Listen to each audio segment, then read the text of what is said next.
Dirt Life Show with your host, George Hamill. Yeah. Welcome to episode 155 of the Dirt Life Show.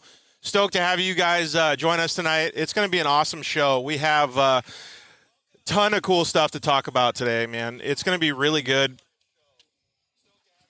It's going to be really good to catch up with you guys. A little bit after the Mint 400, we had tons of cool stuff that happened at the Mint 400. But today we got your winner and the overall winner in the trophy truck class, Eric Hardin. Thanks for having us at Hardin Motorsports, dude. Appreciate it. Thanks for having me. Thanks for being here. Yeah, it's cool, man. You got a good spot going here. And then, man, it's been a while since we've talked to Jason Merrell on the show. But fun fact, Eric, he was our first guest on the Dirt Life Show when we started the show. What's up, Jason? What up? Dude, it's been a while, but, man, I'm pumped to have you back on. And now we get to talk with your buddy. I know. Eric's a good dude. That's what I've been hearing from everybody. And thanks to all your guys at the shop, Robert and Caden, for helping me out. Like, just such a cool atmosphere over here at Hardin Motorsports. I'm Georgie Hamill, your host of the Dirt Life Show. We're going to have some fun tonight. We got some cool questions to ask Eric at the end. But mainly I want to talk about some cool stuff, man. I want to talk about life in general, right? So life can take a lot of drastic turns. For good or bad. It's how you deal with these things, these turns that push you forward and defines you. Our guest tonight has fought through some very tough times, but has always kept his sights on greatness. Never letting adversity win. He is a professional off-road racer, now a Mint 400 champion. Congratulations. But most importantly, he's never given up.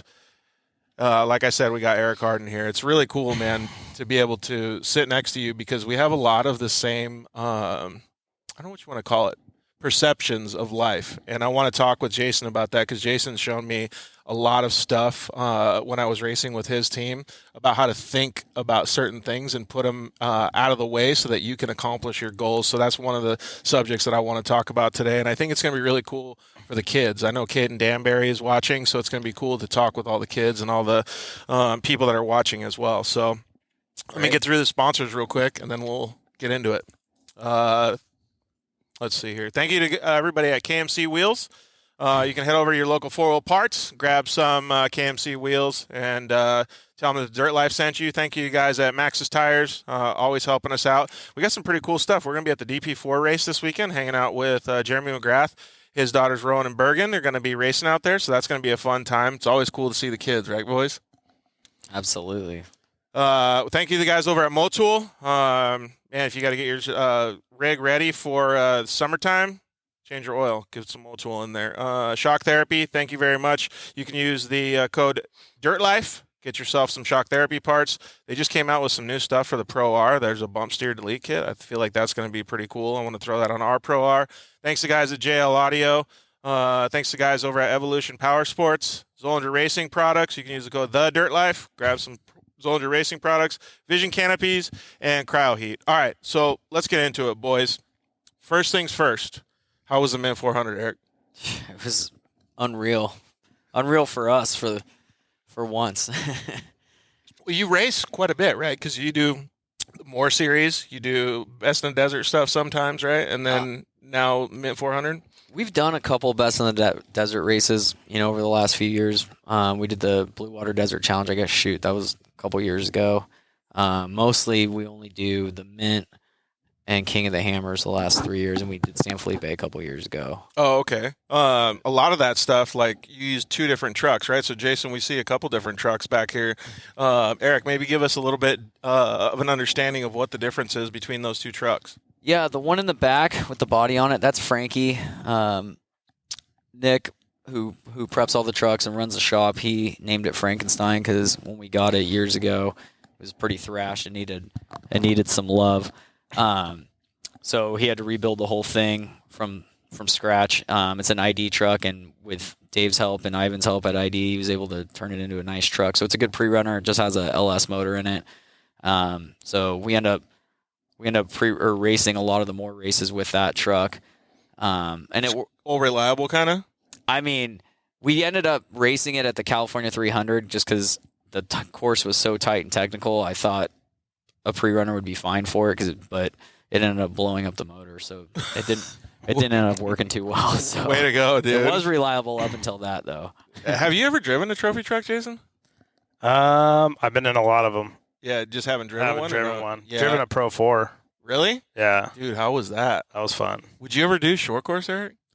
I don't think so. I think that's a young man's game. Young man's game. Those guys are wild.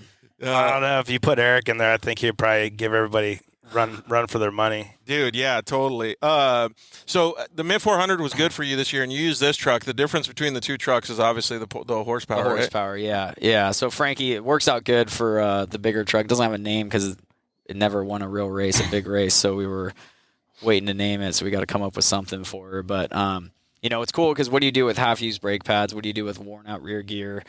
All these different parts that. So they're pretty much identical on the chassis and all the components and stuff? Yeah, exactly. So we're able to put all the parts when we're done with it on the bigger truck onto that truck. And dude, that makes a big difference. That's actually when Jason has a company called the UTV Wolfpack, and they had a race team when Lucas was doing the professional stuff, and that's what we would always try to do, right, is always have interchangeable stuff. So that's a big deal, Jason. Yeah, we had 5 or 6. Actually, we had seven race cars that were all built the same. So if we ever had issues, we could swap parts. And then, the biggest thing that did help us, which, in racing, I think Lucas Oil was all about helping other people. And at the track, you would find people that were self-inclusive. They would just be by themselves, and they wouldn't help anyone. And then you come over to our pits, and we were always helping people. We had a Polaris. We had a computer scanner to clear codes. So we were clearing codes for people that their car would go into limp mode and you needed a computer to clear it. And we'd be helping people, and my mechanics would be like, "Why are you helping him? He's your competitor." I'm like, "Well, what's the fun of being out there by yourself? He paid the same amount of money to be on the to be out on course, right?" Yeah, he paid the same amount of money to be here. I mean, I would expect someone to help me out if I was there, and so we've lived by that, the whole time that we've been racing. Actually, that's a good point to bring up because that's a perception thing, right? Like, Eric, what we were talking about, like, you guys do that same thing for other teams, right? Like, let's just say a team comes into the pits and their truck's messed up and they don't have any help or whatever. Like, your guys will jump in too. Absolutely. I mean, that's kind of how most of the off-road community is. It's a brotherhood. It's one giant family out there. I mean, obviously, we're all competing against each other and we all want to win, but at the end of the day, we want to help each other and help everybody have as much success as possible and fun. So I learned a lot of that stuff from Jason when I started racing UTVs. Like, I didn't know that existed because, like, coming from dirt bikes and, like, racing Supercross, nobody gives a shit. Like, you're on your own, dude. Yeah. And they'll tell you, like, bullshit. They'll be like, "Oh, you put this main jet in, you're good." Like, but it's total, like, horseshit, right? And then so, like, I come in and Jason's like, "Yeah, no, it's not like that, dude. Like, everybody helps each other." Like, there was one time I forgot, like, something happened to me in practice or something. We had to weld a bunch of stuff. Like, they're out there, like, the whole team. We were up until like 3 or 4 in the morning wrenching on shit. But that's how the camaraderie thing works, right? That's one of the reasons that you probably like off-road so much. Yeah, absolutely. It's just it's a lot different. Years ago in a prior life, I used to run some stock cars, and we'd run like the NASCAR West Series, and it was a lot different there. I mean, people would help each other if they really needed it, but everybody was pushing. Nobody was sharing secrets. Nobody would talk about anything. Yeah, I can get that, and I do understand the secrets thing is different. You know what I'm saying? Like there's a point where obviously you having an advantage on someone is one thing, but helping people get back to the track is completely different. I had where that stemmed from me, and I'm not going to put someone on blast, but I raced King of the Hammers one year, and my crew didn't make it to one of my pits, and I wasn't going to make it to the next pit because I was going to run out of fuel. And one of the top, one of the bigger teams in our, that was sponsored by a big company, I went up and asked them if I can have some fuel. And I'm like, I just need like a gallon or 2 gallons just to make it to the next pit. And literally he had like 10, 11 gallon drums. He's racing a UTV.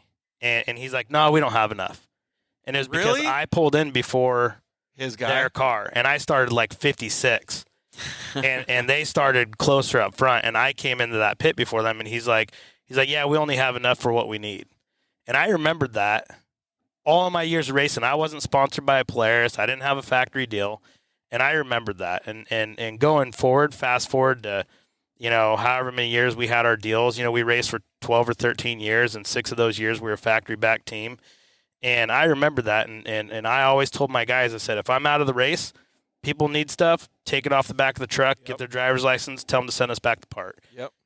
If someone needs help and I'm not there yet, go help them. Yeah. If someone pulls in and they look lost, help them. Yep. You know, because they're there, and some of those guys, like, dude, and when we started racing, we started doing that stuff. I could tell you I've gotten emails and messages from people that we helped that were like, hey, I came from Ohio, and the only reason I finished is because you gave me a PTO that you know, and they ended up finishing. So that you know, like I said, that stemmed from what someone did to me, and I thought that was pretty shitty. Yeah. Because I pulled into the pits like, and my car was like, guck, guck, guck, guck, guck, guck, you know, and it barely made it. So it to the next pit. So it just, I don't know. I just thought, can't do poor people, sportsman, you know? Yeah, you can't do people dirty like that. Like, win fair and square. Yeah. Well, I mean, it's not just that. I mean, obviously, they're in a race. Yep. You come in before them, and they're like, oh, we have the advantage. But it's like, when it's a different situation like that, you feel like, okay, like,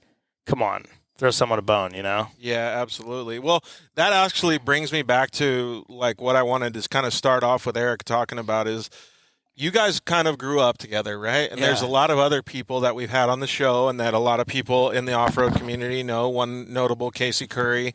You guys have had like a long-term relationship for a long time, right? And all of the stuff that you guys learned growing up was helping each other, right? Like, even if you're just playing when you're little kids, like, everybody still helps each other, right? And teaches each other how to, like, ride bicycles or whatever. So you grew up in Southern California. What are some of the memories that you had first before you got into off-road? Like, what kind of was the path that you took to get to that point? Oh, man. He's kind of always been in off-road. Yeah. Family like, stuff? Third, fourth generation. I mean, for racing, we're the first generation, my brother and me. But, I mean, yeah, I'm the youngest of 4, so we kind of grew up just riding dirt bikes, going out to the desert, doing all those normal types Jeep of stuff. speed. Yeah. Remember the Jeep speed? Yeah. And the old S10? Yeah, the old S10. What was the first? Speed. Yeah, those are cool stories. What's some of the first stuff that you were thinking? Oh, I mean, we used to go out to the desert, and he had this S10. It had I think it was an LS motor, right? No, or, it was a. He had something in it. It sounded like a bat out of hell. Yeah. Well, we took the mufflers. That's what it was. That's what it was. It was wild. Yo, we got to add this cherry bomb. It was a Jeep Speed, and Jeep Speed ran those series. I think I don't know what class he was in, but yeah. How old were you guys? So it's kind of funny, you know, our first truck, my brother and I built it. Well, he pretty much built it. He's a lot smarter, and he was a little older than me. I was 14. Your brother's basically a genius. I don't know. Yeah, he definitely is, but I don't know if this part was all such a good idea. But we took a old parts truck off the lot, bought it off my dad for like $200. It had 185,000 miles on it. Long bed, 1992 GMC Sonoma, and then we just built it with a arc welder and a tube bender in my parents' garage, and it was pretty bad. I mean, yeah, but dude, that's the way you learn. But like that was it. It was bad. That's the best part about it, though, dude. I don't know, redneck engineering. Like, you figure it out. And honestly, those life lessons or those things that you learned probably still help in the pits. They definitely do. I mean, learning how to MacGyver and just do whatever you need to do to. Yo, just give me some duct tape and a snorkel, and I got this. Man, I can't even tell you how many times duct tape and zip ties have got us out of the desert. You know, total. I mean, duct tape and zip tied. A tree stump underneath the front of the suspension, and just drove the car. And my co-driver was on the back side of the car trying to balance out the weight, you know. You just got it out of there? It was good if we were on flat ground or going up, but as soon as we went downhill, the front would just dig, you know. So, like, there was, like, you know, the happy balance, and then I would be sitting out, we would put it in neutral, and I'd be sitting on the side of the car, and he'd be on the back, and we'd be ghost riding it, you know, from outside just to get the weight out. But, you know, it's either that or you're sleeping out in the desert sometimes because, dude, those recovery teams don't get to you till like late, you know. And so we've learned how to MacGyver stuff back together so that we don't sleep out in the desert. You know? But that's the way you got to do it, right, man? So you mentioned it before. What do you do for an occupation? So I'm in the car business. So I run 2 Kia dealerships in Orange County, Kia Irvine and Garden Grove Kia. So if you need a Kia, head down there. Yeah, if you need a Kia, we want to see in a Kia. Little plug. But, we try and spend as much time as we can racing, but it's hard, with a real job. Yeah, totally. That definitely comes first. Yeah, so most of the stuff that you do is on a limited schedule, basically, right? How much time do you actually get to spend in a race truck then?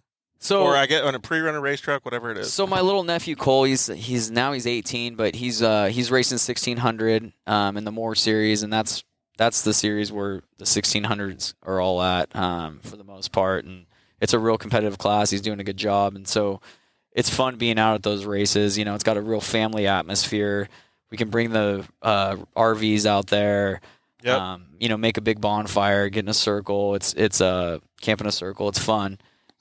So sometimes I'll race Frankie, the pre-runner, in those races when they're not at the same time as the 1600 races. So I got to do that a few times in 2021. We won the championship. We won a bunch of races. So we love the Moore series and what Cody does out there, and the the experience that I've learned from that series. And it's really cool because there never used to be any real big races out in Johnson Valley, Lucerne, or in Barstow. And then now it's like everything's out there. Now King of the Hammers is big for the desert classes, which it wasn't before. And I mean, that's a premier race now.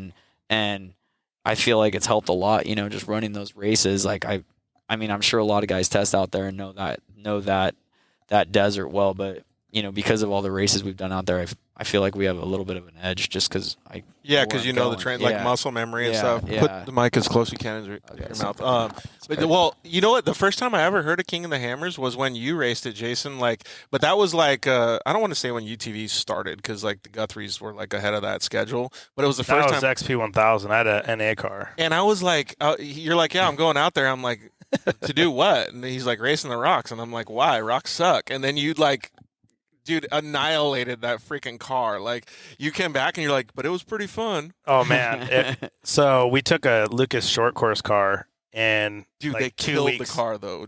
2 weeks before, I was like, I'm gonna go race King of the Hammers, and I didn't have a co-driver, so I called one of my buddies, and he's a CrossFit dude because I know that the CrossFit guys are all over the place. They're super. You have to have somebody that's light and quick and get out of the car fast, right?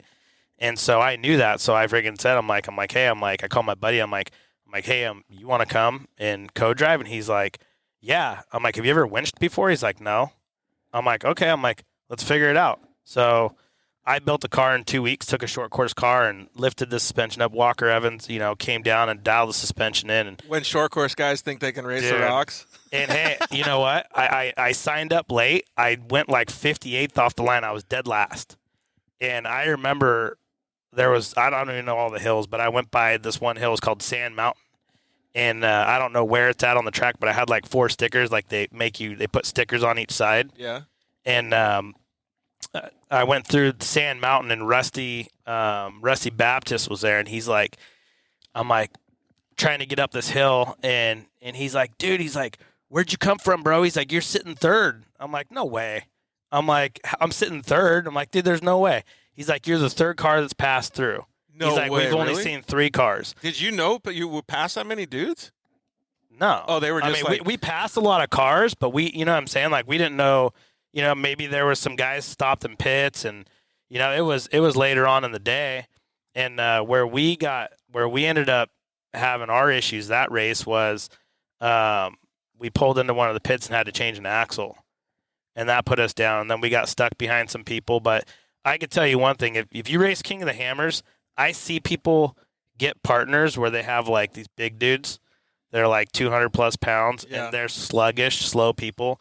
Dude, the guys that I had, the guy that I had in my car, he was 150 pounds wet, and dude was like a spider monkey. Yeah. And he didn't know how to winch, but we would pull up. But he could probably jump from rock to rock and dude, we pulled up 10 minutes behind people, and my guy would bing, bing, bing, bing, and he would pass the dudes, and these fat dudes would be sitting on the rocks, I'm out of breath, and my guy would be like, ding, ding, ding, hook the rope, and we winch past them, and it was and it was, honestly, we had fun, but it was one of those things, we would be yelling at each other, and then the next minute, we'd be like, oh, dude, we just blew by that guy, and then the very end of the race, we literally, we get out of the car and walk to our trailers, didn't say a word to each other. Dude, that's perfect, And the next day we come back out, and I'm like, "What's up?" And he's like, "What's up?" I'm like, "Nothing." And like, it's like the awkward boyfriend girlfriend thing. And he's like, "So you want to race next year?" I'm like, "Hell yeah!" It gets that addicting. Have you ever done KOH like on the rock race? Not or in the anything? rocks. No. Are you into it? Because dude, like I'm not a rock guy. Right. No, I mean, I was never a rock guy either.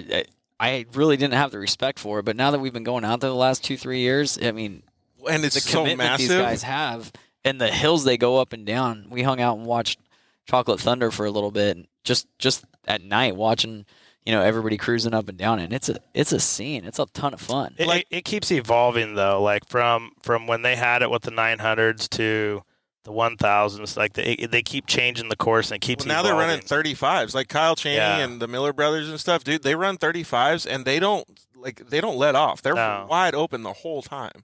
Yeah, and there's a lot more cars too. I don't know how many cars there were in the last one, but when I raced it, there were 58 cars, and I think 2 finished.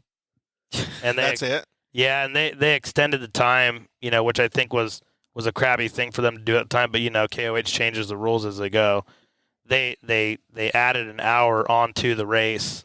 We were told that the race timed out, so that one of the refs is like, "Hey, you got to turn around and go back." Oh, what? And so then later that day, because they didn't get a full podium, they extended an hour onto the race. Oh, because they needed some people They to finish. they needed enough people to create a podium, so they knew an hour would fit that. Hey, let's throw a shout out real quick to Kate and Robert over there. They're helping us and getting everything ready. Appreciate your guys' help. Do you think that you would ever do that though? Like, actually, you know what? Before I ask that question, are you a big UTV guy? Not really. No. I mean, Big truck guy? I think they're cool. I think they're really cool. I had a Razor a few years ago, but I broke it all the time. So there's a dude that can help you get in one of those right next to us, right? Right. He breaks a lot of stuff though. He's lead foot. He's hard on it. Yeah. Sorry. I mean, we all are, but well, yeah. So it's kind of cool. Like we're talking all these stories like coming up. Like, did you have anything like when you started racing that you really remember? Like one race that you were like in the zone, or that you broke down, or just something like super cool? Because you didn't always drive trophy trucks. You came through the ranks, right? We came through the ranks, and it took a long time to get through them. We took our time. We spent 5-6 years in Class 7, 7S, 7 Open, as that class was evolving. I think we stopped racing that in 2004, and we broke everything. I mean, it got really frustrating in that class. I wish we would have been in like a buggy or something that was more made for the desert and a little bit more refined. But was it just because you drove it too hard, or just because we drive it hard, it breaks. You drive it slow, it breaks. Yeah. I mean, we never finished the Baja 1000. We tried like 5 times, and there'd always be something broken. But we learned, and that's where we really learned how to MacGyver things and learned how to crash really well, doing through all that. So got not all of them out of the way, but a lot of them out of the way. Well, like talking about series. learning, like when you see, like, I don't know if I'm reading between the lines too much here, but like Jason has taught me a lot about all this off-road stuff. But like when I hear you talking about that and not being able to finish a Baja race, there's a lot that goes behind that. Like, I don't know how to explain it, but basically what I'm trying to say is you learn so much subconsciously about how to live life, right? Because you're at your lowest, then you've crossed the finish line, and you have this like relief, or you're at your highest if you win. Like there's so many different ways to look and perceive all that stuff. It teaches you a lot in life, and you've done it for a long time. Jason's done it for a while. Now when you get to be able to be at the top of the podium, like those things are super meaningful. Yeah. Are you kidding? Absolutely. It's like, it's unreal right now, to come out of the mint like that with such a great, like just an awesome win, unexpected as a dark horse. So after all the stuff we've been through. Well, let me ask you this. You just said unexpected. Jason, like... It's not unexpected. Yeah, that's what I'm saying. Like the announcer's like, oh, Eric Hardin. I'm like, what do you mean Eric Hardin? I'm like, it's Eric Hardin. Eric's been racing Thanks for correcting. He's been racing since, we were in high school.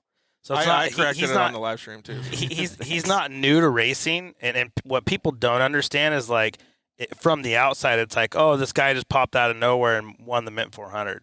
they don't see the years and years of like blood, sweat, tears away from family, missing work and busting your ass to actually get that first place Mint 400 trophy. And people are always like, oh, well, what did you win at the race? And I'm like, a trophy and a couple grand. And you're like, that's it? Yeah. And I'm like, how much did it cost to get there? Like, doesn't matter. Yeah. You don't even know, because just that race, what to get there, but not what it's accumulated to learn, what you had to learn to physically make it to that point. Dude, 100%. And it takes a lot for everything to come together perfect like that day. I mean, even on his last laps, I mean, I don't think I've missed a Mint 400 in 10 years, and that was the first one I missed. And I was at my house watching the helicopters, and honestly, I think my adrenaline was probably running as hard as his was, because I know what it's like to be on that last lap, and everything has to work. I mean, even 2 miles from the finish, people get flats or something goes wrong, and it's like, and you were that close, and then you get to sleep and dream about being that close, but you pulled it off, and that's what's awesome. Yeah, it's pretty gnarly, right? Like, well, actually, tell us from a first-person perspective, like, what were you thinking during the race? I mean, at the beginning, we were just, hey, let's get to the second and the third lap for once. After coming out of the hammers, I think we were talking about it the other day, but, I got 3 flats at the hammers, trying to pass the leaders, and I hit every rock out there. And you're probably like, oh shit, we're throwing it away now. Yeah. I totally threw it away, and because I was driving over my head and taking unnecessary chances, and that race is more of a sprint because it's only 2 laps. But in the Mint, Andrew Myers, who's like he's my best buddy, but he's also my mentor and driving coach. When he's riding shotgun with me, he's been teaching me how to drive for the last 5 years or so, and he's just. He'll be there and he'll just be yelling at me like, hey, calm down. We're going to go slow in these rocks. We're not going to get a flat. Just slow down in the rocks, go fast where we need to go fast. And that's what we did. And I didn't want to slow the race pace down at all, but it really helped, with the rain and everything the night before. Yeah, because it kind of like drawing you back a little bit made the race come to you almost. Yeah. Well, I mean, it was crazy because we get around the first lap, and the second lap we start kind of laying it down a little faster. Actually, a lot faster in the rocks and everything, and we just start seeing people pulled over, and they're way easier to pass when they're changing a tire. Normally that's us, and Andrew's going, see, I would hope so. See, that was you last race. That was you last. I'm like, I know, and seeing people changing drive shafts, and I was like, oh, they're probably having a lot of issues coming out of the corners, like the ground got tacky. Yeah, and they're probably not used to the Mint 400 being that tacky or whatever. And maybe it was loading the drivetrains. Maybe they set their trucks up, for a dry, dusty, silty track, and we were actually talking about that. Like, we were talking about that because those 4-wheel drives are still kind of brittle, so to speak. Like we were talking about. Depends on whose truck. Yeah, true. But we were talking about that on the live broadcast. We were like, now that there's that much more traction, does it help if you're lighter on the throttle instead of just giving all the juice to it, because then it's really twisting the drivetrain? But I don't know, man. Whatever you did worked. Yeah. I mean, we barely made it, and it's a lot more fun, I tell you that, driving with it a little tacky like that. I mean, the truck accelerates way faster. You're seeing way higher speeds than you typically would. It's like having a prep track. Yeah. I mean, it was like a groomed track, for a lot of it. Stuck in the corners. It wasn't too muddy. Like, you could really rail, and it would was a lot of faster, Yeah, so you could really cook it in the turns. Yeah, there was a lot of people on the live feed that were having full FOMO because they just wanted to be at the track, like because they saw it and they're like, "Dang it, it's like fully watered track now."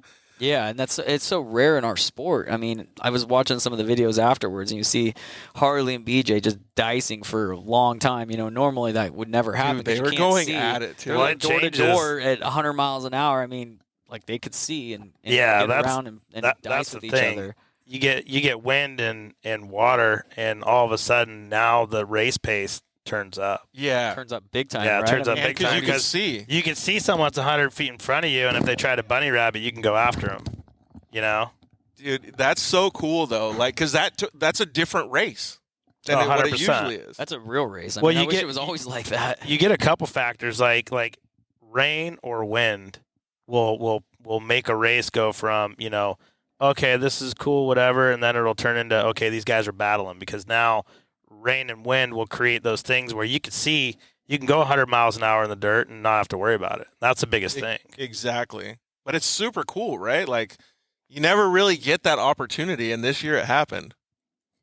Yeah, it's wild. Well, all right. So you pretty much always been in off-road then, or always, I don't know what you want to call it, quote, loved off-road. But what made you start, or actually a better question, when was it that you understood you wanted to become a racer or a professional driver? I mean, I wanted to race off-road, obviously, my whole life as a kid. That's a kid's dream to go out and drive trucks and anything in the desert. But it really kind of unfolded when I was 13. I was riding my dirt bike, and it was right after I had cancer when I was a little kid. When I was 12, I was diagnosed with osteosarcoma, which is a bone cancer. That's one of the things I want to talk about. If you want to get into it, we can. Well, I mean, we don't have to dive into it all right now, but after I was done with like my last chemo treatment, my brother and I and my buddy Wood, we went out to Corona and went for a dirt bike ride, and of course I whiskey throttled it. When you could ride in Corona? Yeah. This is how long ago we're talking. You know, this is 27 years ago. Back in the 1900s. Yeah. It was wild. AD. Yeah, it was cool.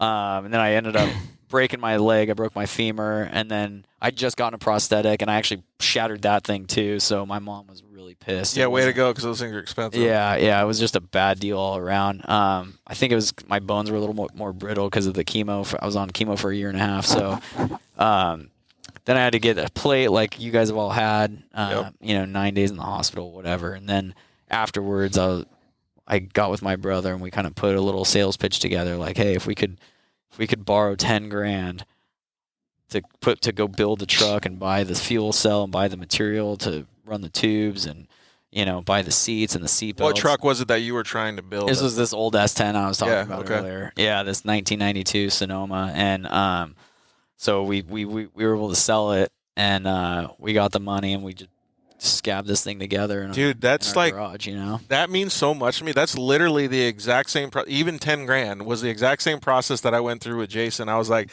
my sponsors give me half the money. For the last 2 years I saved up an extra $10,000, and I called him, and he's got a car for like $20,000 for sale or whatever. I think you paid like 17 or 18 for it. Yeah, because I had to travel back and forth from Arizona, and Jason's like, I'll cut you a deal on some gas and stuff. And I was like super pumped. And the reason that I actually got, because there was another one that I wanted to get, and the reason I bought that one was because he answered the phone and he's like, yeah, I'll help you. Just call me anytime you need anything. And I'm like, fuck yeah, this is the way to do it. Because I'm like so green, probably the way that you were. And I'm like, I don't know what I'm going to do. I'm going to show up to the track like an idiot. And then he guided me through the whole process, like totally mentored me. So it kind of sounds like you went through the same thing, because you planned it out, got with your brother, and started like structuring it all together. Yeah. But I mean, if you have the opportunity to stand on the shoulders of giants like Jason or something, that really cuts that learning curve down. You just boosted his ego so much right there. We're racing glorified golf carts. You're racing trophy trucks. There's a little bit different. But I totally get what you're saying. We are the power to weight ratio, like what UTVs are now today. They are like mini trophy trucks, but they're still not. Nasty.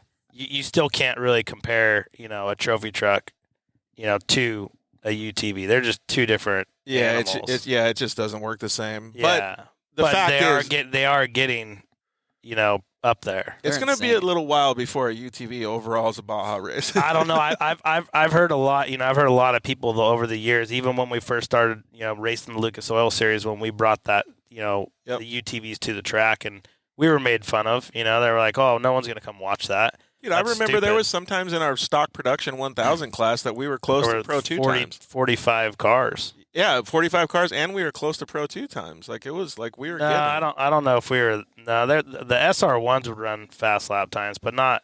Our cars weren't that fast. I guess, in consideration for the lap times. But so you go through all the stuff, like you're learning from the ground up. Yeah. I mean, I think we made pretty much every mistake you could make. But I guess that's part of learning, I mean, that's one of the best parts. I mean, at the time, it probably doesn't seem that fun, but like understanding all that stuff is a necessity for continuing a good career at it. And finishing races. 100%. Like that truck, he said, Frankie, he probably knows how to tear that whole thing down. Yeah. Well, I mean, because you've had to. I can tear it apart. I don't know if I can put it back together. Because out of necessity, though, like you learn how to do things it's like one of the things that I did. Like my co-driver was also my mechanic. Right. You know, Yeah. and there was a reason for that, so I didn't have to get out of the car. Yeah, good point.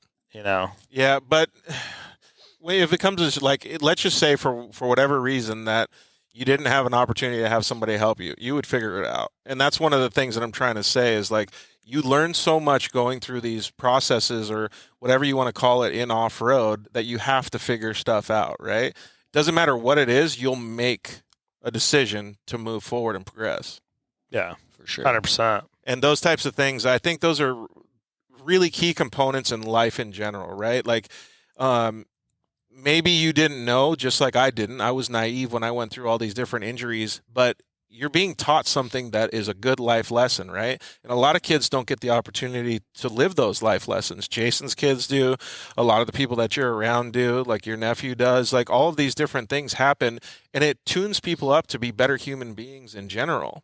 And I didn't know that stuff when I went through all these things, but now as I get older and I understand the things that I went through, I really appreciate the fact that I learned all that stuff. Discipline. Yeah, all that stuff. It just makes your whole life different perspective. You have to be disciplined to want to race. Yep. Because it is time consuming, and when you put that wrong bolt in and you don't tighten something correctly, and it causes your race failure, then you get to sleep and think about that the rest of the friggin' till the next race. Accountability. Dude, I can't tell you, you know, like for example, one of the world championships, Matt Martelli, you know, he makes fun of me because one of the years I was behind RJ in second place and I ran out of gas 2 miles from the finish. In second place, I ran out of gas. Really? And Matt Martelli, I come in and he's making fun of me. The next year, again, I was in second place behind Ronnie Anderson. For some reason, they're always a little bit faster. And I stopped for gas. And Sierra Romo's dad's like, don't stop, go, because she had a bigger tank. She had a brand new car, and I didn't have like a 4-year-old beater. And I stopped for gas, and she went by, and that was it. So I was like, you know, just and Matt Martelli came up. He's like, bro, when are you gonna get a gas tank in your damn car? I'm like, it's not even a race car. I'm like, dude, this is I didn't even prep this car. I just came out here and ran it. He's like, he started laughing. But that's the beauty of it. That's the beauty of UTVs. I mean, like you're I don't know. One of these days, if you don't have time to prep the trophy truck, just get in one of the UTVs and go have some fun, dude. Well, they're good pre-runners. They're you know great. what I'm saying? Like if you have a trophy truck, I mean, look at the Herps guys. Like all their pre-runners are all UTVs, and now they're actually starting to build like race UTVs for pre-runners. Yeah, exactly. So, and then a lot of people do that. BJ Baldwin does that. Menzies does it. Rob Mack does it a lot in his Razor now instead of why? buggy. I mean, to prep a UTV. Well, it goes back to the whole parts cheaper thing. than one of these things. And you can have 1 million parts laying in the chase trucks. Yeah, you can fill a chase truck up with UTV parts. I mean, it is pretty cool. All right, so going back to like what we were talking about before, is you start having this itch, right? And you start wanting to be a professional driver, like, and it hits you right around what age? 13. Around 13, yeah. So what's the plan after that? You save up the money, you get the car, and then like you have to figure out all this stuff on your own, or do you have help? Yeah, no, we built the truck and we started racing it. You know, I mean, it was a shitbox, but we went out to Parker for our first. I mean, what are you race. doing though? You just going in the desert? You got friends that are helping you? Is that the S10? Yeah, that was the S10. Yeah, just Robert right here. He was out there. Robert's been like the diehard. Yeah, he's been there since the very beginning. Since the very beginning. Wave. Yeah. Yeah, but that's cool because he was telling me some stories actually about how you guys had kind of started doing all that stuff. It's so interesting to me to always understand this because everybody's got their own journey, but it's kind of the same as the other person, right? So you're out in the desert and you're just like figuring it out on the fly? Yeah, just my brother and me. He'd drive part and I'd drive part, and we just kind of. Who was a better driver? He was definitely a better driver. Was Still is. All right, so you started figuring it out and kind of getting your head wrapped around how to do it. And at that time, did you already have everything with the cancer taken care of? Yeah. Okay. Yeah. So luckily, gratefully, it was all good, and it's been good since. So I have a question, and we'll Tarantino it after. So the truck was set up so you guys could both drive, and he was able to do it as good as you, or how did you? Yeah, I mean, luckily we're both not too tall. So Jason, you get it. We're both short, so we didn't have to. Yeah, really we all slide get the it. seat back too much. So, a couple pillows, nothing a pillow or a pad couldn't fix. And then but you drive with your left foot. So like, did you have to have any different configuration? I don't for change the configuration at all. I never have. I just drive like a regular. Yeah, you just move your leg over. Yeah, I just can't drive anything that's a stick. Gotcha. So, like with a clutch. Yeah, you'd have to have pretty fast feet to. Yeah. Well, George, when George used to race in Lucas Oil, we had to put a piece of foam because left to right. Yeah, we called it like this foam. We called it the donkey dick because it was this big ass like. So it held his legs in place because left to right, like when he would take a corner, his legs would like shift all the way to the side. Copy that. So he had to custom modify the seat with foam. Yeah, and then we made like these big foot pedals. Like, I don't know, I just call them like Playhouse foot pedals, right? Because the brake pedal was like, 6 inches by 8 inches, like massive. So I would always have be able to hit the brakes. And then the foot pedal, the gas pedal was, 4 inches wide, 6 inches wide. And we spaced them apart so they were directly in front of me with a little space in between. And then what I would do is I would hold on to the steering wheel, obviously, and I had a Yamaha YXZ or a Polaris, and the YXZ we had like a street bike shifter, like a SR1. Yeah. And then I would hold my legs up, like doing a sit-up the whole race, and just stab the pedals when I needed to. So you're like doing a sit-up for 20 minutes when you're out on course, or like UTV Worlds, like for like 2 hours you would just be sitting up. So I was kind of like you. I was exhausted. Not necessarily. I mean, you get used to it, right? But like, it's my normal at the time. But I remember thinking to myself, like, fuck, if I could just have a little, because I was either smashing it or all the way off, right? Like, there was no in between. And I was wondering if that still happens to you. So, I mean, because I have one real foot and an ankle, I'm able to roll on the gas as smooth as I can. But you have to time it on the pedals and but you don't have that much time to roll on the gas because you got to be greedy with the throttle. I mean, we're in a race, right? So you got to go fast. So it ends up just kind of being smashed down. And then, especially in qualifying, it probably affects you, right? Yeah, it definitely hurts in qualifying. Anything where it's tight, just because those guys are 2-footing. Yeah, I can't trail. Well, because you'd lose a quarter second here and a quarter second there. Like, that adds up pretty quick. Yeah, it does. Yeah, qualifying's tough for me. And you don't set the truck up any different? Like, it's. I mean, I just drive it. I try and straight line brake, drive it as far into the corner as I can, and slam the brakes down, and then get back on the gas. So if Jason was your second driver at the races, he'd just jump in, and it's just normal for him. Just normal, yeah. Really? Yeah. I thought you would at least have a little. You might not be able to reach the pedals though, but yeah, you're so much taller. Oh, that's funny. Yeah, I mean, even with Eric driving with his left foot, I mean, he's still crazy talented. I mean, he's still one of the fastest guys out there. So that's one of the things. Don't think that. I mean, even though like it is a handicap, it's not really a handicap. I don't think his legs ever slowed him down. Yeah, and that's kind of what I was going to get at, and I want to talk about it a little bit too. But like, your normal is just different. Like. He's got one speed though.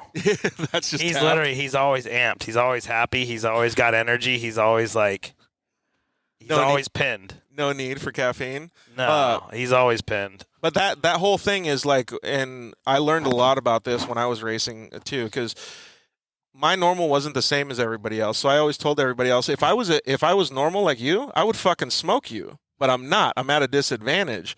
If you were at the same disadvantage as me, I would still smoke you because my normal in my head was different than what they thought, right? So I was wondering if like you have that same perception or mentality. You're like, it doesn't matter. This is the way I do it, and that's it. I mean, that's the way I think about it. It's like this is the way I do things. There's no other way for me to do it, and I've always felt like we could go out there and give everybody a shot at a win. But. Yeah, no, I mean, I don't think about it that way as a disadvantage. I think about it as this is the way we do it. And that's it. If everybody else just had a left leg, then you would be that much more ahead because that's the way that you think. It's kind of crazy to think that I don't know. I don't want to say people are limited, and I don't want to sound like an asshole, but I wish that people would have more of an open or clearer perspective because they see that as a limitation, but it's not, right? Like if they had that same thing, they should be open and understanding that they could just do everything the same. Yeah. The whole excuse thing doesn't really get that far. You know what I mean? It's like That makes a lot of sense, dude. And yeah, like Jason would always tell me that when I get off the track, he'd be like, dude, you're hauling ass. Like, you're doing good. Like, And he'd be like all pissed. yeah. Nah, bro, I didn't do good. I'm like, nah. I'm like, dude, you were hauling ass, bro. You got like top 3 or top 4. Nah, dude, so-and-so hit me. He'd come off all pissed. You know? But that's the same mentality. I'm like, dude, there were 18 cars out there. You were in the top 5. What are you so pissed about, bro? Winners win, right? Yeah. But yeah, like that whole thing, like I really want to express that how much it should be thought of when you're a kid or anybody. Like maybe a better question to ask you is what kind of advice would you give a kid? Maybe he's 13, 15, 16, like, and he's going through hard times. I've had a bunch of people direct message us and say, dude, I had such a shitty race. Like, how do you get through this stuff? Because it's just weighing on me so much. Like, there's a lot of races that you didn't finish. There's races that you've won. Like, how do you manage that stuff? I mean, there's major peaks and valleys in motorsports or any type of racing. I mean, there's only one winner. You know, this isn't a football game or a baseball game where half the people win and half the people lose. I mean, there's only one winner every time you go to a race, and even the best guys don't win every race. You know? Good point. So it definitely gets in your head, especially if you make a dumb mistake, which is super easy to do, and everybody does it. So you knew it was avoidable. I mean, it's hard to stay positive, but what do? We just keep going out there and thrashing. Yeah, everything's avoidable hindsight. Yeah, in hindsight. But right? It's like, oh, man, that rock was bigger than shit. I can't believe I hit that. But one of the things that you taught me, Jason, was being accountable for it, right? Just be like, George, you fucked up. You didn't win the race. Don't do it again. And that's what I think a lot of the kids maybe miss, right? Is it's figuring out the stuff like what you're talking about. So I'm gonna probably get yelled at by Caden on this one, but I just got done having the same conversation with Caden about some stuff. He hit a pothole in one of his cars, and there was a hairline crack in the arms, and he's like, what should I do? And I said, hey, come on up to my office. I'm like, we should, at least gusset him and check out the fronts and do some stuff. And I made the same mistake on one of my races at the Mint 400, and I was super accountable for that one. And it stuck with me ever since. I rolled my race car at 75 miles an hour. I remember that. We were scared that you and Ricky didn't, like, oof. It was bad. And it was my fault. You know what I'm saying? Like, 100% I'll take accountability for it. We had some issues with getting some parts from one of the parts guys, and it was a factory part that failed. It wallowed out, and the ball joint just fell out of the bottom of the bearing carrier.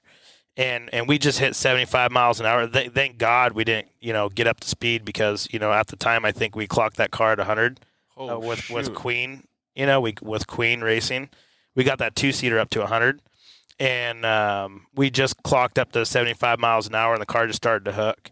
And as it started to hook, I just told my co-driver, I'm like, hold on. And then, we went end over end 8 times. And, it was like a yard sale.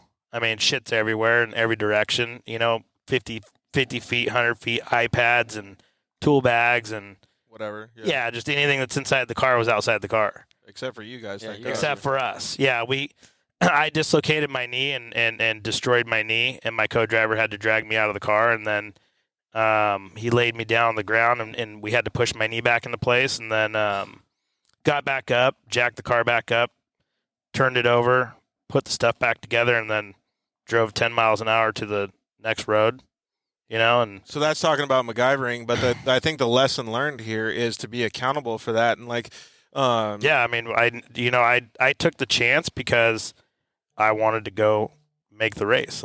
I wanted, you know what I'm saying? Like I was like a racer does. I made a stupid mistake. What I should have done is I should have tore one of my other cars apart. And I looked at the part and I was like, you know what? I think it'll be good. And I made that mistake and I paid for it. I had a pretty gnarly knee surgery a year and a half ago, and I have nerve damage in my neck and my hands. So I'm paying for it now, but I mean, it's not going to stop me because now I'm almost through most of my recovery. Yep. And I'm already planning on building a new car. Yeah, well, and the accountability portion of it, like, yeah, for sure. And the car that we're talking about building, is it'll be a fun car. Sweet, dude, I can't wait to see that thing. But I think, like both of you guys are saying, is the lesson learned here is Well, I guess there's two lessons learned. Racers forget very quickly, so they can move forward. You forget about what happened in the last corner, so you can get to the next corner, kind of thing. But as long as you're accountable for it and you do learn from it and you take something from it, like young Caden, like he's such a smart kid and he's gonna push past it and get through it and be better because of it. And those things don't just happen. If you didn't race off road, you don't learn that kind of stuff. No, not at all. And Caden's good. I mean, I help him out as much as I possibly can. He runs a lot of our parts, so he was up in my office a couple days ago. Right on. So love helping him out. He's the same way. He hustles. Exactly. And actually, another person that just commented in, Greg Kelly, she's a young little girl. She said, you just keep going and get back out there. Yeah, 100%. That's the way racers think. So good on you, Greg. All right, so let's kind of take a step back then. When did you know that you had an illness in your leg or cancer in your leg? So I was 12 years old. I was just like any other kid, real athletic, playing hockey, riding BMX, doing all that type of stuff, riding bikes. And I had a bump in my shin, on my right shin, and then I kept complaining about it. We went to the doctors. Anyways, they said it was shin splints, tendonitis for a long time, and then 9 months later, I went and saw a specialist, and he's like, "Oh no." And that was on it. Oh, that misdiagnosed. Dude, I hate hearing that. Yeah, it happens. But that was on a Tuesday. It still pisses me off, though. Yeah. Well, I mean, it happens a lot more often. Yeah, it's hard. They misdiagnosed my grandma, and she died of breast cancer, so. Shoot. Yeah. Horrible. Well, so they finally get it right, and they diagnose you. Like, what's the move? Because, dude, you're a young kid. Like, that's got to be, like, life-changing. Yeah, I mean, it happened real quick. That was a Tuesday, and then the specialist, Dr. Eckhart was his name. He's in UCLA. He only saw people on Wednesday, so we were able to get in, luckily, that next day. And then he's like, hey, we're going to do a biopsy on Friday, but we're most likely going to cut your leg off. And they just told us right then. That's the only option at the time? Yeah, I mean, he's like, that's most likely what we're going to need to do. You're like, we got to be proactive on this whole thing. 12 years old? Yeah. Were you scared shitless? I mean, you're resilient when you're a kid. You should be. It's like, dude, I don't know. That would scare the crap out of kids. Yeah. I mean, it sucks. And being a father, I mean, how... I think it's harder on the parents, I mean, anytime any kid goes through anything tough like that, it's definitely harder on the parents. I mean, I feel now, especially now that I'm older, I'm like, oh my gosh, my poor mom, my poor dad having to go through all that. Any parent who has to go through. Yeah, because now you're recollecting on all that stuff. Yeah, huh? But as a kid, it wasn't that bad. I mean, you bounce back from stuff a lot faster. I don't know, man. I've been through a lot of injuries, and just hearing the story, like, it scares me. You put your dad through hell, that's for sure. Yeah, my dad and my mom, man, they still blame me for their gray hair. Yeah, you're definitely for sure. But so you go through that stuff, and what's the? Because this is kind of the theme of the show I'm kind of feeling like right now is we're talking about camaraderie, people helping each other and stuff. So does the whole family like bond together and they're giving you positive reinforcement and letting you know it's going to be okay? Or like, how does it work? Oh, yeah. My whole family, I've got 2 sisters and a brother. And I mean, we're still super, super close. We were closer than ever back then. I mean, that brings everybody together. So, they were just super supportive. I'm the young. It's easy, a lot easier being the youngest too. You got a lot, older, smarter people around you, so they're looking out and doing the work and helping my parents, and But they're also learning from your interactions with them and stuff too. And to me, Jason, I wasn't around him at that time. You probably were spending a little bit of time with him at least. Like, did you see any change in his demeanor, or was he like the strong pick-me-up kid that was still like? He has the same energy he's always had. I mean, I remember when I think it was junior high school when they did diagnose you, right? Yeah. We're at El Rancho, but I mean, ever since I've known him, I don't think his attitude's ever changed. I think he's always been on a high. Was that something hard for you? Like, did you, or you just didn't know any different? At least I never saw like. Yeah. No, I mean, sorry, go ahead. Obviously, I'm sure he probably, Was there nights like in bed when you're just like. Oh, yeah, of course, you don't feel good. So you're sick, you're puke. I mean, it's no fun going through all that stuff when you're. Does it fuck with you mentally? Well, I mean, once, like, they nuked me with chemo for 9 months. And so that first 9 months was the worst. And then, like, I was just dragging this leg around that I knew was sick. I couldn't walk on it. I couldn't do anything. I was like, dude, just cut this thing off. Like, so it didn't work at all? well, I mean, I couldn't. It was too weak to put weight on because it would break, you know. So Really? yeah. So that when they first told me that week, I was on crutches for 9 months, and then once they actually did the surgery, which was really no big deal. I was looking forward to having it cut off. You know, once they did that, that was kind of like we rounded the corner, and now we're on the exit. Now we're on our way out. And dude, that takes a lot as a human being to be able to have that, like, understanding of life. Well, I mean, I didn't really understand it, I don't think, and that's probably the best part. You know, I think that's why it's easy being a kid because you don't understand, you know, the depth and the severity of everything as much. You know, for me, it was just like, all right, well, we're 9 months in. They cut my leg off. Now I got 9 more months, and then I can go out and hang out with my friends and be normal or be more normal again. So yeah, I get you. Yeah, and I think that naive part about it, like, has helped me a lot too in life. Like, as stupid as it sounds, like, you just don't know what you don't know, right? Yeah, just go forward. Just go forward. Yeah, it's pretty crazy though, and I commend you for having that attitude and being able to look forward to that. One of my buddies, Chris Ridgway, he used to be a professional dirt bike racer as well too. He had annihilated his ankle enough that it was just a complete mess. Like, and he had to, like, go into the doctors, and he was like, for I think 2 years or something, he said, he was like, dude, I need this thing taken off. Like, if this thing doesn't work, it's like more pain and more of a hindrance to me. I need to get on with my life. And then so, like, now I kind of see the same perspective that you were feeling. It's just like, dude, you know what? I could have a better quality of life and a better, I don't know, moving forward if I could just fix it. And that's how you fixed it. Yeah. I mean, and, you know, of course they're telling me back then, oh, it's really not that big of a deal. And I spoke to a couple people, you know, who were older and successful and gotten through all that. And I was like, right on, this guy's normal. He's cool. He's doing great. This chick's cool, you know, no big deal. And that's exactly what it was. I mean, being on crutches, like peer mentors, kind of. Yeah, they just come and talk to kids and stuff, you know, and they just gave me some perspective on it, and they help inspire me, and it was just good to see that. And it's real world examples, so it makes it a lot easier to understand, right? Yeah, dude, totally. Absolutely. I think that there's a lot to be said about those people too. As much as we talk about off-road giving you this opportunity and giving you a clear perspective, there's those people that still help, man. I love people like that. And then so it didn't slow you down at all? Like, you were just... I mean, I couldn't play hockey anymore or ride dirt bikes, really. I mean, I could ride, but I sucked, you know? No rear brake for you? Yeah, and it wasn't that fun, like, not being good. So I just didn't really want to focus on that. And, I mean, with age comes a cage, I guess, right? And then we kind of rolled into the truck stuff, and the rest is history. I mean, yeah, kind of like how we had just talked about. Were you, like, when you first got in the truck to, like, do the race truck stuff, were you scared, or were you just like, dude, I got scared. it? No, I was scared for sure. I was nervous because, you know, you watch all the videos, we're watching Robbie Gordon, all these guys. You don't know if you're going to be able to get that, you know, that drift around the corner right. You know, it looks cool. Crusty Demons of Dirt's awesome, you know, growing up and all those things, but. Except for when Seth lands on all those people. Yeah. Makes a mistake. Robbie's done it a couple times. He's landed on some crowds with his old sand trucks. Wild, man. Yeah. But you never know if you're going to have that knack, you know, if you're going to be able to do it. And so what do you just use that? I don't know what the plural for naive is, but you just use being naive. Just be like, you know what, I'm just going to go for it. Yeah, you just go for it. Start driving it in and. So that's exactly what I'm talking about. Is that's one of the things that I want everybody to understand is there's no limit, right? If you just want to go for it, you just go do it.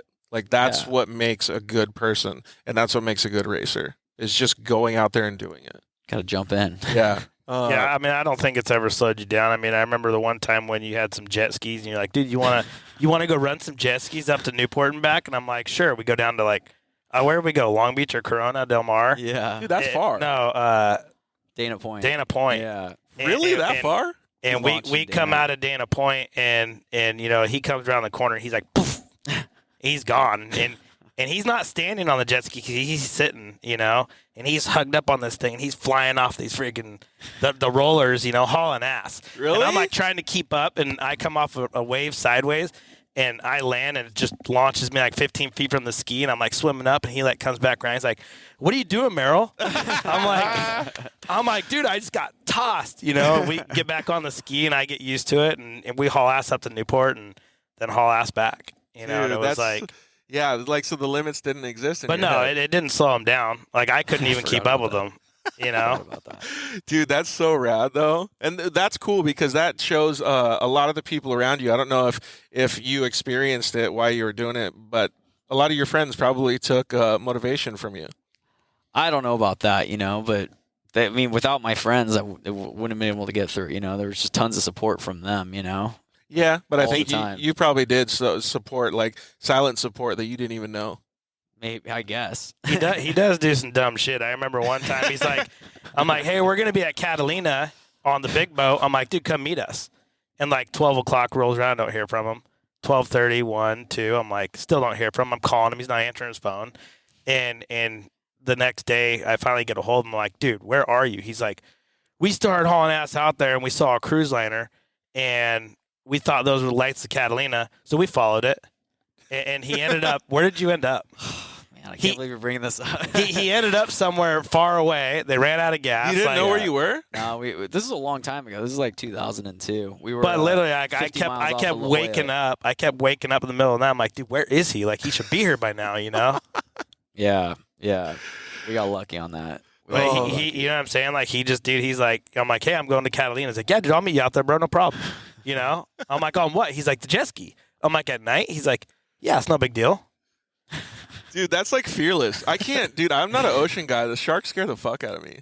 Yeah. I mean, you're floating on a jet ski unless you fall off. And there's That's what I mean. Yeah, you don't want to fall off Dude, at night. it's- You don't want to run out of gas, Jason, as I know you like to run out of gas. So I do run out of gas. I've ran out of gas plenty of times. But everyone thinks like you fall off a jet ski in the middle of the ocean and the shark's going to come up and eat you. It's like, it's not even the case, I don't know.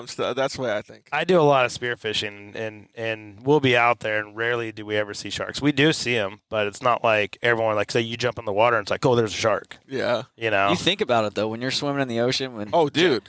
I remember we were. There's some big sharks out there. I'm not even going to play. The only ones I'm scared of are big makos. Like, I feel like white sharks they'll cruise. Big makos are different. You're not helping me at Different all, breed. dude. Like, at all. Hey, no thanks. I'll bring you spearfishing, and you're a perfect example because I just have to swim faster than the next person, and we're good.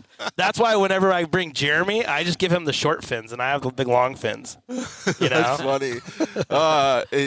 Jenna Hardin just commented and said Eric and his brother got rescued by a Carnival cruise ship once.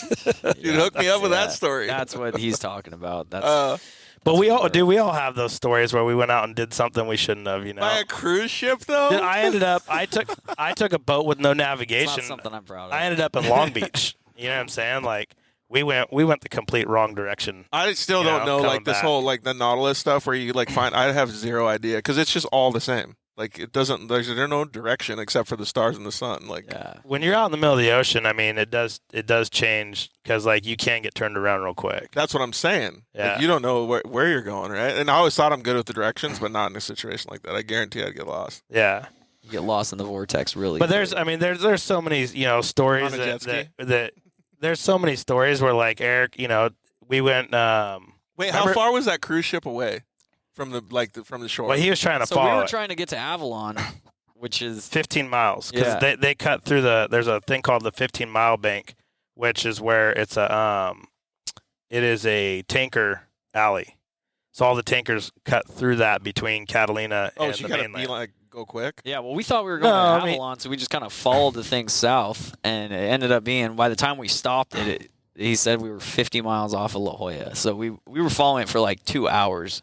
Once we got closer and we realized that it was that it wasn't a city and that it was a cruise ship, it was too late to go anywhere because our lights were flashing, on these two strokes. So How did you flag it on the cruise ship? it took like 30 minutes. We had flashlights, and then some Dude. people drinking on the up at the bar up top saw it, and they flagged it. Thank It- God they it weren't was- too sauced up. They No were pretty kidding. sauced up. That's probably why they weren't stopping. The captain probably wasn't listening, or whoever was driving the thing. But there's so many. We can go into so many stories, but one of my favorite ones was me, Robert, Eric, and we were meeting Casey Curry. Casey's involved in a lot of these bad stories. We were going up and meeting Casey Curry up at Carbon Canyon, and I can't remember what truck he had. It was one of the pre-runners. That thing had a big boy motor in it. Yeah. Because we got onto the on-ramp, and we drifted the whole on-ramp, going all the way through. With And big we're- tires? in one of the big trucks. They were big then. Yeah. He drifted the whole corner all the way up, and then we get into the street in the Carbon Canyon, and we're hauling ass. I don't even know how fast we were going, but I remember like we blasted by this cop, and he came out and see the lights, and he's like, "Are those lights?" And we tried getting away from him, and cop ended up pulling us over. And he's, what's that? Silverado or Holy Jefferson. Yeah, Silverado. And he's like, cop's like, "How fast were you guys going?" And Eric's like, "I don't know." He's like, "I don't know how fast you guys were going. I just know you were hauling ass," because he's like, "My face was down doing paperwork, and I heard you guys go by. And then I looked up, and you guys were already gone." And then we got out of that one. I don't know how. We talked our way out of that one. Barely. That one was close. That one was close. And we were hauling ass. He was driving. Then we get up into the actual canyon where the dirt is, and we're flying through the dirt. And we meet up with Casey, and Casey's there, and we're hauling ass back down, and some chick's down there videotaping. Oh, really? And Eric's like, "Dude, she's standing in the middle of the road. What do I do?" I'm like, "I don't know, friggin' dust her, dude." So he turns and dusts her, and she like puts the camera down. Casey, I think he stopped. Or he something. She got his license plate. He ended up having to go to court, but he didn't rat us out. He went to court for that, didn't he? Solid. What's the statute on that whole thing? I think it's up by now. We're way past that one. We technically didn't do anything illegal. That's right. Because the You cop just dusted a girl out. You're good. Yeah. There's no proof. But but Casey didn't rat us out, so Dude, solid, man. You got a solid group of people right there with you. I think she videotaped his license plate. I think he was driving like a Jeep. That's why he couldn't dust her out. It was like, He was a little underpowered. yeah. Funny. And now you're out there winning the Mint 400, dude. Which one is better?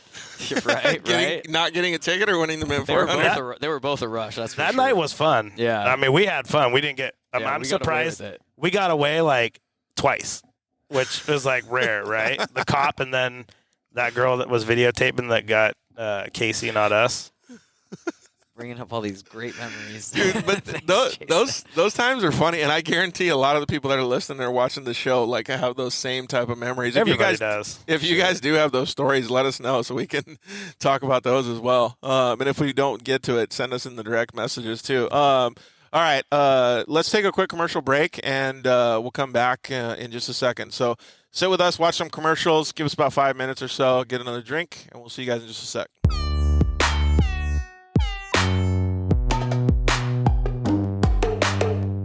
Hello, I'm Justin, the founder of Shock Therapy.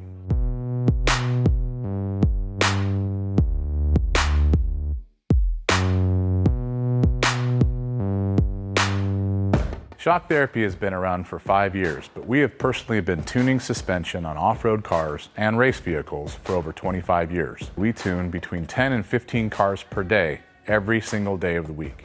Our concentration is tuning shock systems and supplying components that improve the ride quality of your car in many ways. Not only do we work on the average UTV, but we also tune suspension for race teams and professional drivers.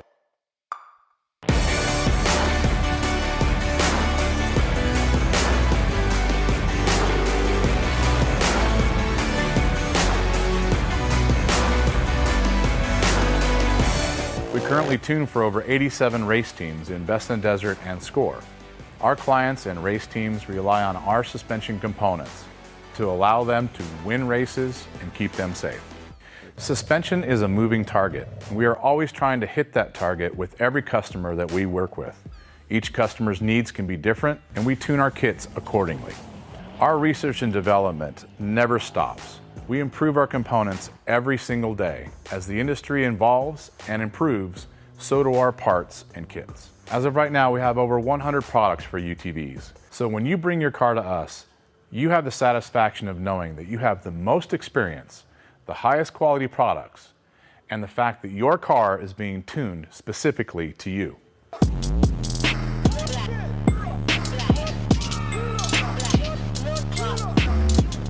The new Code Shooter from Evolution Powersports puts the power of ECU tuning right in the palm of your hand. Available for Can-Am and Polaris, the industry's most innovative app-based ECU tuning device lets you flash your vehicle's ECU, read and reset diagnostic codes, and monitor critical live engine data, all from your smartphone. Additional code shooter features for Can-Am include optional dash flash, real-time monitoring of air-fuel ratio and belt temperature, and adjustable launch control for the ultimate advantage off the line. Code Shooter unleashes the full potential of your vehicle, putting you in complete control wherever Wi-Fi access or 4G cell service is available. No more waiting. No more sending in your ECU. Download, connect, flash, ride. The power of ECU tuning in the palm of your hands at evopowersports.com. Zollinger Racing builds the best aftermarket products available. Products for your UTV or snowmobile, including billet radius rods, billet tie rods, billet steering knuckles, billet steering racks, alternator kits, and much more. All manufactured in the United States in-house at their headquarters in Nibley, Utah. Travis Zollinger and his team test in some of the most brutal conditions, racing in places like the Best in the Desert Mint 400, Ultra 4 King of the Hammers, UTV World Championships, and many more. Visit ZollingerRacingProducts.com and use the code DIRTLIFE to get 10% off your next purchase, and join us on social media at Zollinger Racing Products to see our products in action.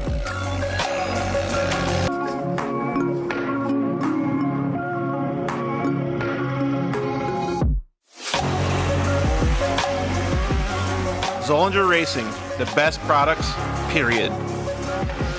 Welcome back. Episode 155 of the Dirt Life Show with your Mint 400 winner, Eric Hardin.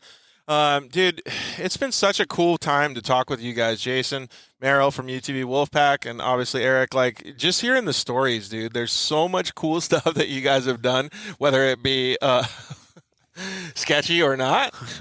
It's still pretty cool because all of us have lived through that same stuff. So, but let's actually talk about some like more racing serious stuff. Like, how hard is it, or how much effort does it take to get a trophy truck to the races and across the finish line? I mean, it's a massive effort to get any car to the races, and and to get it especially to the finish line. But as far as trophy trucks go, we're on the smaller side of the teams, lower budget team. So we don't really get to pick a lot of the big races, run the big series. But our team's badass. Nick, Taylor, they bust their ass on the trucks. This last month, we did King of the Hammers early February. Then we did another more race 2 weekends ago for my nephew, Cole. He got second in 1600, and then we ended up racing. Dude, how hyped was he? Oh, he's stoked. He got his first win in December at the Barca race out there, so really pumped for his future. And, he's showing. How old is he? He's 18 now. Oh, so dude, he's pumped. Yeah, he's pumped. He's doing a much better. He's doing a really good job, and he's showing his maturity behind the wheel. So I'm super pumped. Everybody keeps talking about tell the story of the cruise ship. Everybody's saying that. That's funny, man. So most notably, well, Eric is known now for winning the Mint 400, but prior to this, he was known for the cruise ship incident. Not at all. Eric's always been just wide open. Lives his life full throttle. Yeah, it's funny because it's like, we actually text more than we talk, and we have like a text group with all of our buddies from high school. I feel like that's standard these days, no? Yeah, but it's like us just talking shit to each other. That's about it. You see the text message group and you're like, hey, I need to throw some heat real quick. Oh, yeah, no, it's like that all day. I mean, we were talking crap before the Mint 400, and then it just got worse. Yeah, it's one of those things that'll go dormant for a day or two or three, and then it's like, bam, somebody gets going, and it's usually you and PJ and Fisher. Yeah, but the good thing is like even today, like I haven't seen him in a year or two, and it doesn't matter how long it's been. Like when we see each other, I mean, it's the same thing. Like he's the same Eric that he's always been. Nothing's ever changed. Is he the same Jason? Definitely. Yeah, I was going to say the same thing, too. Yeah, that's why we love him. So. Yeah, absolutely. Well, I mean, that's why everybody loves both of you guys, right? How do you keep such a positive mindset? That's one of the things that I want to know. And I'm not just talking about because of what you've been through with your leg or the cancer and stuff like that. I'm talking about life in general, right? Because there's a lot of things that happen nowadays that are more seen on social media, right? So like, you're not a big social media guy, but people post positive inspirations or they tell like how their life is going, or they're in the shitty circumstance or whatever. But you're a really busy dude. Jason's a really busy dude. You guys have all of these different things, and you're taking on all of the stuff like racing. You got an occupation. These are full-time gigs right here, getting these trucks to the track, and then you go out and you lose or you win. I mean, all of these things are a lot to handle for a human being. Like, so how do you keep a positive mindset? I mean, it's super tough, and we do the off-road racing. It's our therapist. We do it to have a good time, and It's your Dr. Phil. And exactly, to forget about the hard time, the stress, and everything in the rest of the world that we're dealing with, that we're all dealing with. So we're lucky enough to be able to do this with a bunch of fun people. But we take it super seriously. So when we're out there, I mean, shoot, it's been really frustrating for me over the last few years since we've, Andrew's been teaching me how to go fast and what needs to happen behind the wheel and what the truck needs to be capable of, how we need to set it up over the last few years. And now we finally feel like we're there, and all the big events, we just shit the bed. I mean, we can't figure it out. Last year, I think we were talking about it last time, but last year we were running third, which would have been a sweet podium finish for our first top or good finish in a mint or hammers or a big race. And we broke an axle going downhill. Like, it just didn't make sense. So we DNF'd that. Then the year before, we scattered a motor or a gear. And then the year before, another motor. And then we left a lug nut loose the year before that and snapped the studs off. Then the year before that, we lost another motor. So, I mean, my brothers finished this thing one time with me, and we finished far back. So it's like our nemesis. We can't get that race. We can't finish that race. Does that drive you? I mean, it frustrates me for sure. And, I mean, we do a lot of the more races. I kind of break them down as far as car counts go, small, medium, and large races. And, the more races are awesome. There's usually not a big car count for the unlimited trucks, but there's enough, which makes it really fun, and there's competition. But it's cool to be able to go win that championship in 21 and just go out there and race with Cody and those guys. And then to be able to win Battle at Prim last year was a confidence booster. So are we broken? Oh.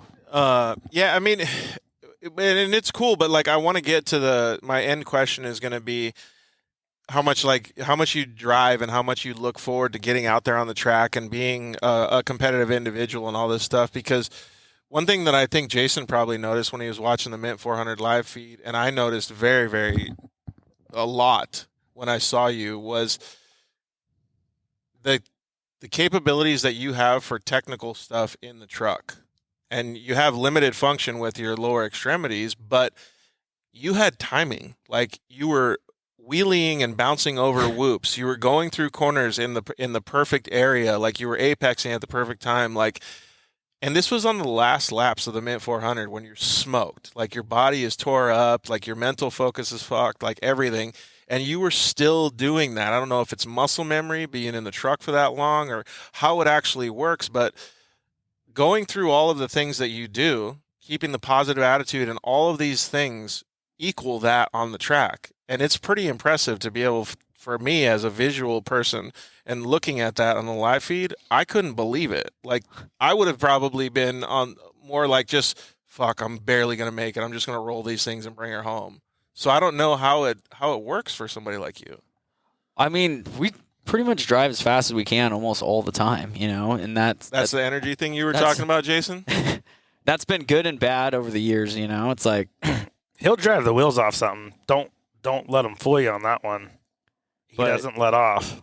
But yeah, I mean, we're out there to race and have fun, and nobody wants to see somebody just go stop just because they have a lead. You got to go and get to the finish. And Andrew and me were arguing about what visor to run on my helmet, because he's running the clear shield with the Pro Armor tinted or the Cruise Armor tinted tear off.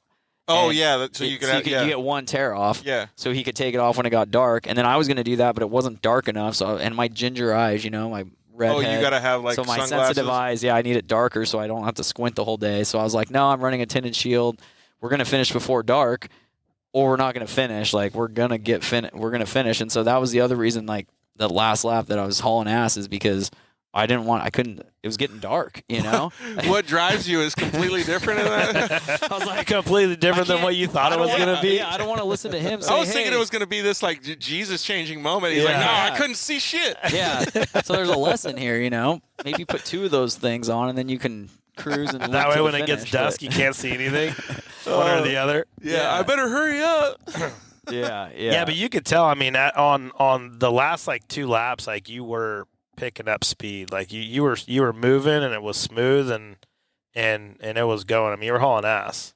I mean, the truck felt great. The truck's fast. I mean, we hit 151 twice. Holy shit, really? Yeah. I think, what was your lead time on everyone? 15 minutes? Something like that, 14, 15 minutes. Yeah, I mean, dude, that's like, if you look at like the last couple of years races, like on the trophy truck finishes, like they were stacked on top of each other, like on the finishes. Minutes or seconds yeah, away. Yeah, so 15 minutes is pretty big. Well, and plus, during the Mint 400, I want to talk more about you, Eric, but like during the Mint 400, like even Rob Mack said at the beginning, he's like, dude, this is too fast. Like, we're not going to survive. Like, we're pushing the trucks too hard. And then, like at the end, Serapis admittedly, he was, I don't know what you want to say, cruising, but he was pushing it, but he didn't want to push it too hard, right? But Householder was fucking pinned. Yeah, like, he was going. He was moving. Yeah, like he was stretching it out as hard as he could. Like I'm surprised that his truck made it, but like honestly, dude, it was pretty impressive to watch him drive too. No, he was wheeling. I mean, I was looking at if I read those lap times correct, he set the fastest lap out of everybody the first lap of the race. And I don't know how he did the other ones, but I mean, he was smoking it, you know, and that's when everybody was alive in the race and running, and it was pretty impressive. I mean, Adam's a good driver, and we just saw it from him last month at the Hammers, getting that overall win, and he can go fast, and he can finish clearly. I mean, top 3 last weekend, and then winning the Hammers is. Dude, yeah. He's no slouch at all. He does great. Yeah, he's really cooking it, man. It was cool to see. And I like the way that it was a battle to the end, right? Like, if you did have a mistake or if you lost a tire or something, like, you were giving up a lot, and he would have been able to come up. Absolutely. No, I mean, we weren't really looking out the rearview mirror at that point. We were more worried about Harley and Kevin on that last lap, because those guys can lay it down, and I mean, we were yeah, we really grew up with Harley too. Yeah. He's awesome. Harley's from high school too. It's kind of crazy. He went to a different high school, but we grew up with him. You guys were all so close, right? Yeah. It's kind of crazy, man. Like, do you guys ever think like how you guys all ended up here? It's pretty crazy how many came out of like those high schools. Well, like, dude, you guys could have played hockey. You guys could have played soccer. You guys could have done something else. Yeah, no, we wanted to pick a really expensive sport that doesn't pay out very well. Yeah, we wanted to stress out. And yeah, who wants to go play golf and make millions and millions of dollars? And why would you want to do something like that, right? Yeah, not get hurt. Yeah, instead you can spend millions and not make much. Yeah, exactly. That's just the way it goes. But that is our off-road culture, right? I seen another a meme the other day. If you want to make $1 million in off-road, you just start with 2. Start with 2. Yeah. Yeah, but you can't replace like the adrenaline, or like, even I remember like in the Lucas Oil races, like before we'd go out, we'd be staged, and the one race would be going, my adrenaline would be going so hard that I would fall asleep in my car. Like before we're about to go out, I'd fall asleep, and then the guy would come up and smack my window, go, dude, go, and then I'd wake up and be like, it'd be on again, because my adrenaline, we'd be sitting there for 30 minutes waiting, or 20 minutes, and your adrenaline's pumped. Yep. And you're all of a sudden you go from this high to like, you're just waiting and you just fall asleep. Yeah, like nothing. Yeah. Have you ever had that happen? Yeah, kind of. Like, the way I always talked about it was everybody has their own different way of dealing with the chemicals that go through their body, right? Like, I told everybody, like, I don't get nervous, right? Like, all of that stuff comes through me. Like, I get excited. Like, I get super pumped up. So, like, when the adrenaline starts going for me, like, I have a problem concentrating on breathing because I'm so excited. Like, I'm ready to go, like a little kid, right? Like, yeah, I get to go to Disneyland. Like, and I can't stop because I'm so excited. So if I take a couple deep breaths, or like in Jason's case, like, that's how, a nap, that's how it calms down. Yeah. Like, do you get like that or no? I get antsy. I still get butterflies every time I go up there. I mean, you just get so excited, and once you go through, you mash the gas once, get sucked back in the seat and hit the first or second corner. Game and you're on. like, all right, this is why we're here, and the nerves calm down and go away. It's like it's go time. Once you get going, I think everything just goes away. I feel like we're a little calmer than like Dondell was at the at the minute. Dude, so many people have been talking about that. There was a few people that sent it pretty hard. I saw a spec truck that like he sent it. He didn't like nosedive it. He sent it like fully. I think he had the perfect line. I mean, he got through that thing clean, and I don't know if he did that every lap, but it was definitely the fastest way to do it if the truck will. It was so crazy. It, and then I was talking to Jason Montes in Troy Herb's truck, and he was like, dude, Troy sent it so hard off that I saw first that thing. off the finish line, dude, and he got all whipped, like dirt bike whipped, and then landed right next to the pylon, almost took out the Min 400 like finish line. I don't get people like literally you watch people, the first 35 feet. And it's like, oh, yeah, the race is usually won in the first 35 feet. Yeah. And it sucks because it's like, I haven't had a 35-foot, one like that. But I see people go out there and being a racer, what it took for them to get there. Yep. The prep, the hours, the people, the money, the time away from family, just everything to get there. And then in 35 feet, you go send it off a jump and just destroy your car. It to me is just the craziest thing. It's like, dude, let the dude go by, Yeah. But I mean, that's part of the fun part of watching this stuff, right? Because there's always someone out there. It's like, hit it, Larry. It's like, we have enough rednecks in the sport with money, right? They're like, just go for it. It makes it super good for us on the live stream because we can commentate on all that stuff. Yeah. But yeah, so like talking about being smooth and like all of that stuff, like I think there's a lot to learn. Again, talking about the kids and stuff. Like if you're in a situation, like let's use Caden Danbury again as the example, right? So if he needs to overcome an obstacle that he broke and he was feeling guilty about it, just become accountable for it. And then what do you suggest he does the next time he gets out on track? Like how does that work? Just try not to make the same mistake twice, He's pretty good at that. No, we're using him as the example, but there's a bunch of kids that have that same issue, man, because they really get down on themselves. They want to win. For sure. Everybody does. The pressure's high and the competition's, stiff. And yeah, today it is. Everyone's getting out there. It's serious. Especially the UTVs. I mean, it's crazy. These guys are nuts. Yeah. And there's a lot of them. There is. That's what's cool about it, though. It's great. Like, I was watching it on Friday, watching them all take off, and dude, it was killer. And there's some really great drivers out there too. Kristen Serapis actually said, "How rad would it be if we could just still go wide open down the main pit like the old days?" I never saw that. What is he talking about? Without a speed check? Yeah. Yeah. There didn't used to be speed limits back when we started. They do speed checks now, through all the fields and stuff. Well, I kind of feel for that speed check because I don't want to ever get hit by a car. Well, I think the speed checks that they do are like in certain areas. Like one of the speed checks is on that bridge where you're going, obviously side by side. They obviously don't want people. It's asphalt. You can't be doing 150 miles an hour next to each other. I mean, yeah, exactly. Just the wind drift alone would pull you guys together or something. Well, and trophy trucks didn't go as fast back then, right? Like, or did they? No, they didn't go this fast. They were fast, but no. not, I mean, the track was probably different.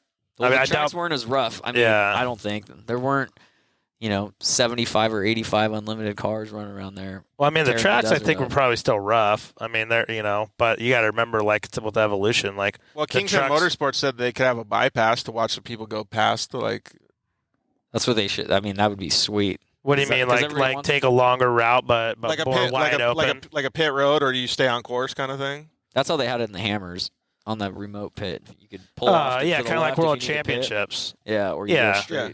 World Championships had it. We had a pits that you pulled into, and or Laughlin Desert Classic has the same thing. Yeah. That would actually be kind of cool because then you could see people just ripping right there. Well, and then all the people in the pits could get all their Instagram bangers. So. But I think there's two sides to that. I mean, obviously with the speed checks and stuff, there's two people. People are using it for multiple things. They're checking the cars as it drives by too. Yeah, that's a good point. So it does. I feel like there's obviously a help on that side of it, but it's also could be a safety thing because you could end up seeing something wobbling from, because when we used to drive through the pits, my guys would be out looking down, the row at the car to see if anything was wobbling loose. broken, and then when we passed, it was the same thing. Yeah, and dude, some of the people even throw a freaking granola bar or hamburger inside the Yeah. car, or water or whatever too. We had little worms on zip ties, so you just pulled them off the dash. Oh, eat a gummy worm? Oh yeah, Perfect. and then granola bars were duct taped to the roof. Yeah, I remember that. That's the first time I figured out how to eat in a car was when Jason had stuff duct tape. I'm like, I'm going to do that. That's such a great idea. Hey, dude. And You plus- tried digging a bag. Have you ever tried digging a bag doing like 70 over whoops? Just don't work. Like you trying to eat some Lay's potato chips? Nah, you peel it off the top with duct tape, and literally the duct tape will peel it'll open the wrapper at the same time. So you're just chomp down on it? Such a good idea. All right, pro tip: duct tape your food to the roof. duct of your tape car. and zip ties. Hey, what do you eat when you're in the truck? So, I mean, the good thing about those little 25-mile-an-hour sections is, I mean, it gives you a chance to pee. So, I mean, I definitely wasn't dehydrated. I was drinking, like, Pedialyte Sport the whole time, peeing every single lap. Perfect. But, you know, I would eat, like, a goo the last 2 laps. I'd eat a banana so I'm not cramping up. I always get, like, leg cramps and arm cramps, you know, if we make it to if we can make it that far in these races, you know. It doesn't happen as often, but now it's starting to happen, so I'm stoked. But that and a granola bar, you know, not too much, just enough to, you know, you're on. Dude, I used to like PB&Js adrenaline. or like turkey sandwiches, anything like that, like something substantial. It's kind of crazy that people have such different preferences when they're out there and like eating stuff. What did you just eat granola bars and like gummy worms? No, I mean granola bars, and then I mean we would have sugar products. It depends on the race though. Like we would set up different races. Like so you're like, hey, will you give me a Vegas Mr. to- Misty float? Like, yeah, Vegas to Reno was like more endurance style snacks, and then I think like the Mint 400 and stuff was just like more sugary products to try and just keep you jacked up on Mountain Dew or something as long as you could, you know. the whole time. Yeah, huge crash after the race. They After a did. few of those Yeah. those energy goo things with all the caffeine and everything in there. Afterwards, you're like, oh, Yeah, I'm you're done. shaky, I'm your falling stomach asleep. hurts. Yeah. Yeah, but it's fine. Like after the race, it doesn't matter what happens at that point. And then plus, like after the race, a beer is like the best thing ever, dude. That was the one thing I missed about the BITD races with Casey Folks, you know, is that when we finished the races, he'd be standing there with a beer, you know. Oh, like ready for you? Oh yeah. Well, there was actually beers at the Mint 400 this year. Christian Serapis got to chug Oh one. yeah. Yeah, the Belching Beavers. Yeah. Yeah. So I think he should have chugged a Corona, but I mean, right. we gave him some shit that last week when we were talking on the show. Man, you guys got any other stories? Like too many to talk about? Jeez. Did you guys ever go to the track and like race together or with each other or anything like that? I don't think so. I think on dirt bikes, maybe? Like when you're little? No. All the Merrell boys were fast on dirt bikes and crazy. His whole I don't know family's if you wild could and consider nuts. crazy or stupid, but Well, there's a fine line. there's a fine line. Well, there's still a lot of two wheels in your family too. Your brother, your kids, like your kids, like all Dude, everybody. my nephews are rippers, and now they got those Cirons. And dude, they're souping these Cirons up where, like, you know, they're modding out the chips. You know, my nephew told me he hit 98 miles an hour on one the other day. No I'm fucking way. I'm like, bro, what are you doing? You know? And Really? They got down in 98 miles Dude, an hour. 98 is what he told That's me. so sketchy. I don't Do know they if wear that's full true. face helmets? Yeah, they wear helmets. Okay. But I mean, dude, at 98 miles an hour, a helmet ain't gonna do much. Yeah, you're dead. Yeah, it's like. Dude. But dude, they have tracks all over the place down in Newport, like in like little dirt sections. And they have like they're hitting full like 50, 60, 80 foot devils and shit in those things. Yeah, and you don't have a motor, so that people can't like hear you out there. It's almost riding like bicycles. Well, yeah, it's quiet. Dude, You know, that's crazy. I got Mason an electric dirt bike, and dude, we ripped that thing all over Irvine, And and it's like, no one says a word.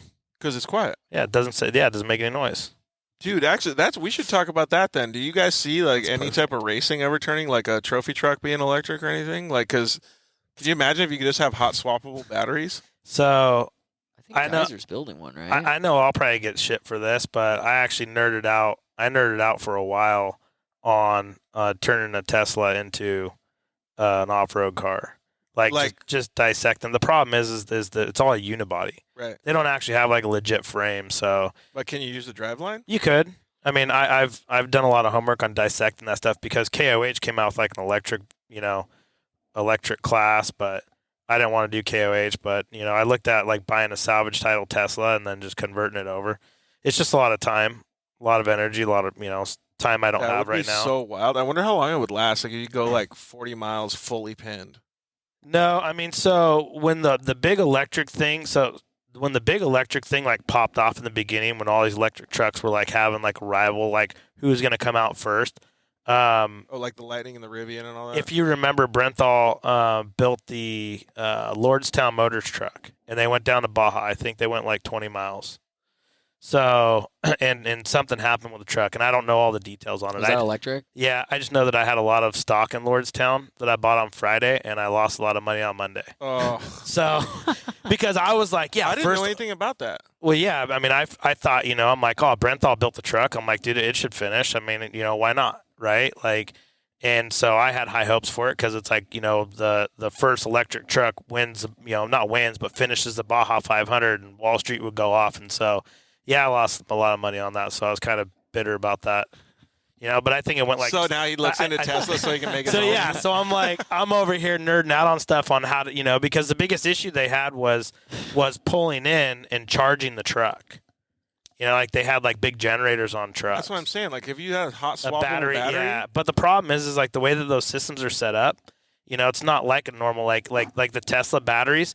They bolt underneath, and there's a big, you need like a big jack system to unbolt it and come out. And like there's a process to it, I'm saying we could figure this out. You could figure it out if you can get a sponsor from them. It would be pretty wild to see that. The only reason I say that is because like you could control every single thing from the car. Like let's just say it was like the Mint 400 and it was dusty the whole time at the beginning, and then it got traction. You could actually just change all of that stuff on the fly.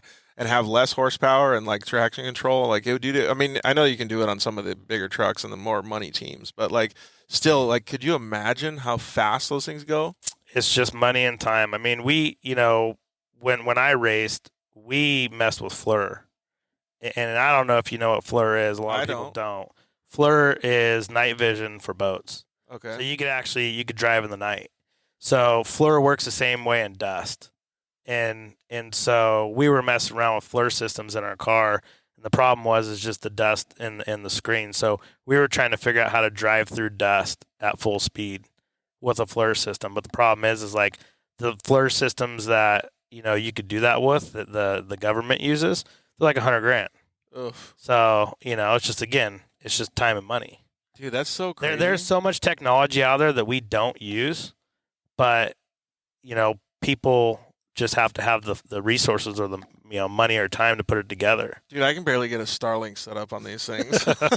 Same with us. But yeah, I mean, just think if you're in a trophy truck and you had a screen in front of you and you had a FLIR camera and it was complete dust, just like at nighttime, you could drive as fast as you want because you could look through that screen and you could see perfectly through the dust with a FLIR system. Dude, that would be so crazy. Could you imagine the advantage? Like that's why we tried. We legitimately tried to put one into the car, and just because the dust application with the Marine, it didn't work.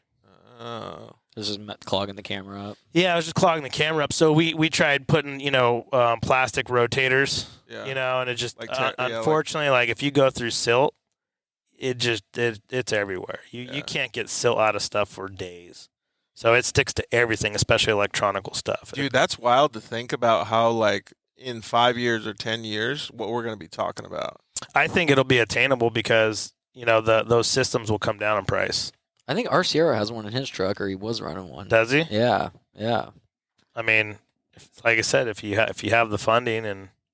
I mean, all those things are so cool, and I love technology. We got another technology buff, Robert, over there. I love tech. Yep, it is kind of crazy though to think like, what you're talking about is a little bit escalated compared to what I'm going to mention, but like just thinking about the Starlinks, like you have a computer network on the car now. Yeah. Like, so that gives opportunity for all kinds of stuff, right? Like, without giving away too many secrets, you can know where the car is at all times. Live data on the car. You can have live data. You can plug it into a Motec. Yep. You can do all kinds of cool stuff. Someone could be adjusting your car while you're driving. Yeah, not like F1 kind of shit, right? Like, and not just showing a live feed or live broadcast, right? So once those types of things work themselves out, and again, this is not like 5 years, it's probably a year or two down the road. Like this is close, for certain things, yeah. Yeah, but it's pretty amazing to see that we'll have all that. But it kind of also takes away from it too. I guarantee if you talk to like somebody like Rob Mack or any of those other people, they say no, just keep it simple. Yeah, like let's just get out there and race. Like I remember talking to Bob Bauer, like he's old school, right? And he's like, you know what? The first Baja 1000 We just said, we're starting here, we're ending here. Whoever gets there the fastest wins. No maps, nothing. You just go. Like, that's how it works. Yeah, figure it out. Yeah. But, like, But that's like true old school Baja. I feel like there's a lot of fun in that, though, too, right?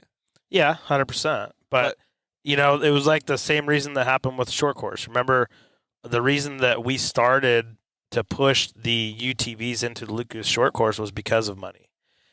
You know, we didn't have a big funding. You know, we didn't have, my mom and dad weren't writing checks for cars, and so, you know, the people that were racing the SR1s, you know, they came out with $60,000-$80,000 cars. We couldn't do that.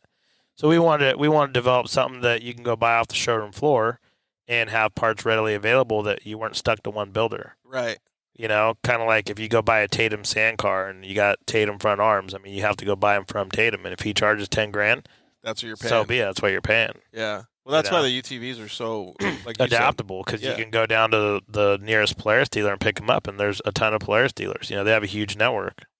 Dude, 100%. Like, I love that. That makes me think, like, because you spend a lot of time at the off-road races and stuff. Like, what if you, I know you got the trucks, but, like, what if you just wanted to race a UTV one weekend and the trucks weren't prepped? You just jump in one, would you? Yeah, of course. Race anything. Yeah, but, like, I mean, those things aren't stock, though. Even the stock ones aren't stock. They're yeah, but like I said, we know guys that have UTVs that you could get in there and race. I mean, like, I feel like that's pretty cool, and I honestly think that we're talking about the kids. Like, if the kids saw you jump into a UTV and race, they would love to see you do that. Like, I feel like they'd love to see you at the track, especially, like, let's just say a DP4 race or something. Yeah, no, that'd be great. I think it would be pretty cool. Don't you think it'd be cool to see him out there in a UTV, Jason? We can get Jason back out there. I mean, I think it's more relatable. Well, it sounds like he's gonna get out there in a UTV pretty soon. I'll figure it out. Excited about that. I got some more physical therapy to do, and then I'll get my stuff sorted. The big thing right now is that, you know, my son. So we started doing this. K1 has like a Grand Prix series, for juniors, and so I've been putting my son in that, and so he's been getting super competitive. He's getting super fast too, and now, does he like it? Oh, he loves it. And now I've been training my daughter, and, you know, in the beginning she was pretty slow. She's getting, you know, last place, and 2 days ago, you know, she got second place right behind him, 2 seconds behind him. No way, really? She gave him a run for his money, and she's like, she can only reach one pedal. So, and she barely reaches the steering wheel, and she's giving him a run for his money, so I figure, loves it? You know, she loves it. So I figure, you know, my thing is like, my son has a racing go-kart. He actually has like one of those gas-powered ones. It's like badass. He's got a UTV. He's got dirt bikes. She has dirt bikes. You know, it's like the evolution. What do they right? like the best? Do they like 4 wheels or 2 wheels? They love both. They just love being outside.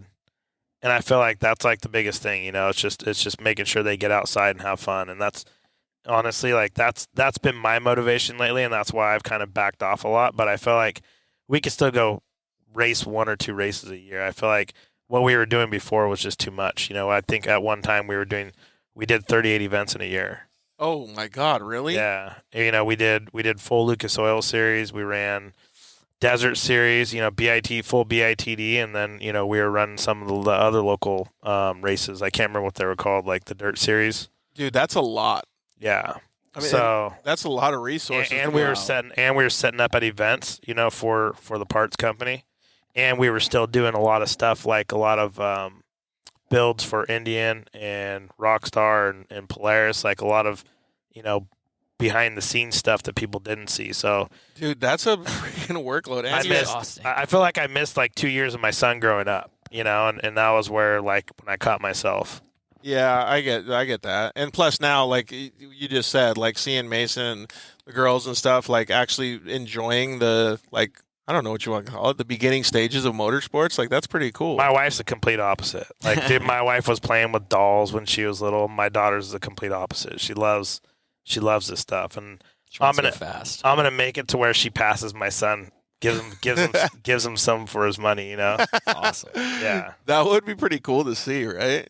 100%. What does Jenny think? Like, talking about the family atmosphere, like, because I mean, like, you guys both grew up like doing that stuff, and your parents obviously liked it and let you guys do that. Is that the same thing, Jason? She deals with it, copes with it, right? Like, Yeah. Tolerates it. She tolerates it. Yeah. Exactly. I think that she knew who she married. There's no sugarcoating that.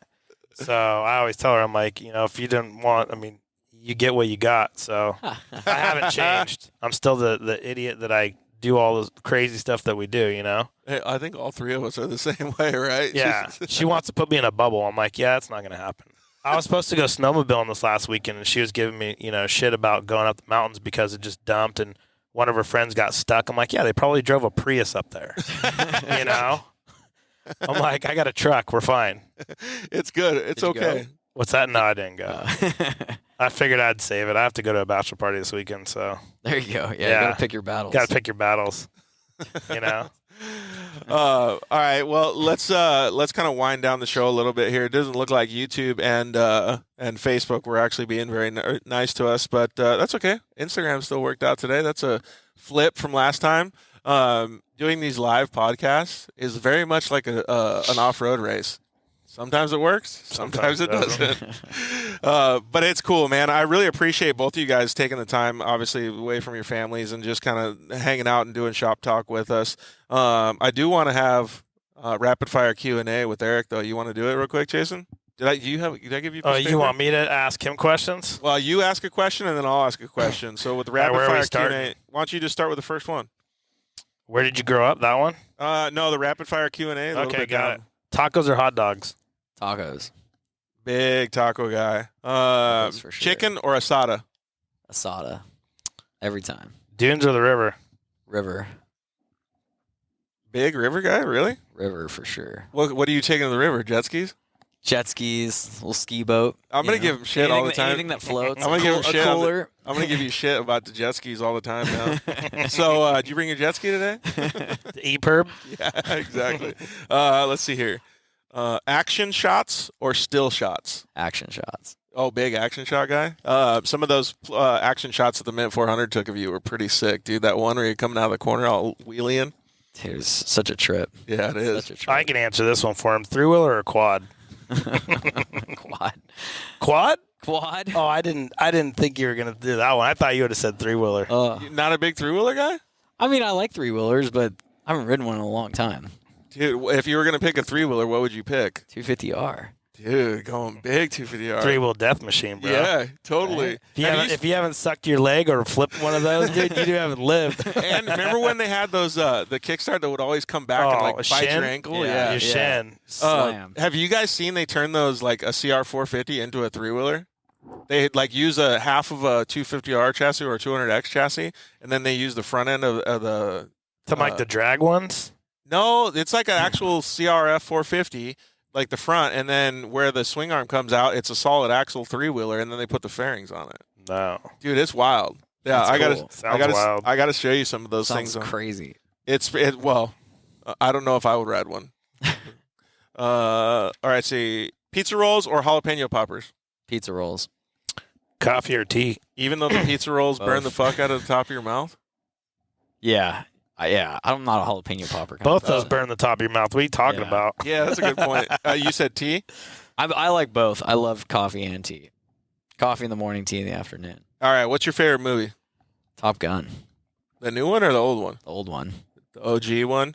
It was good, though. Have you been down to Oceanside and see how they moved the Top Gun house into a little hotel? No. Oh, dude, it's such a bummer. Like, it was sitting there all nostalgic for so long. Then it kind of started getting decrepit, and then they put up all these buildings in downtown Oceanside. Yeah. And then, so they moved that house over into, like, I don't know what you call it, the courtyard of a big-ass hotel. So they still kept it, but it's not quite as cool as it was before.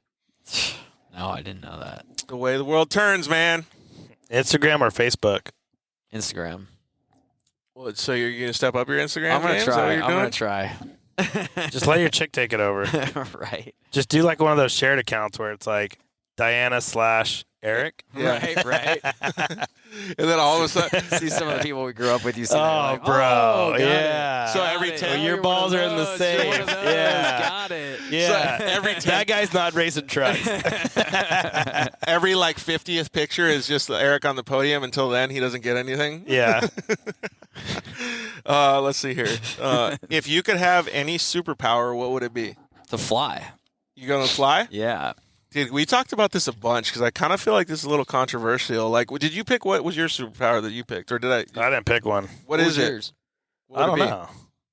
Because I never really thought about it. Be able to What hold is your it breath then? Forever, What's that? so you What can is it swim. then? That's a With good no one. Like tanks. Waterworld. Yeah. Oh yeah, big That's spearfishing got guy. you all over it. What's that? Yeah. Like Aquaman?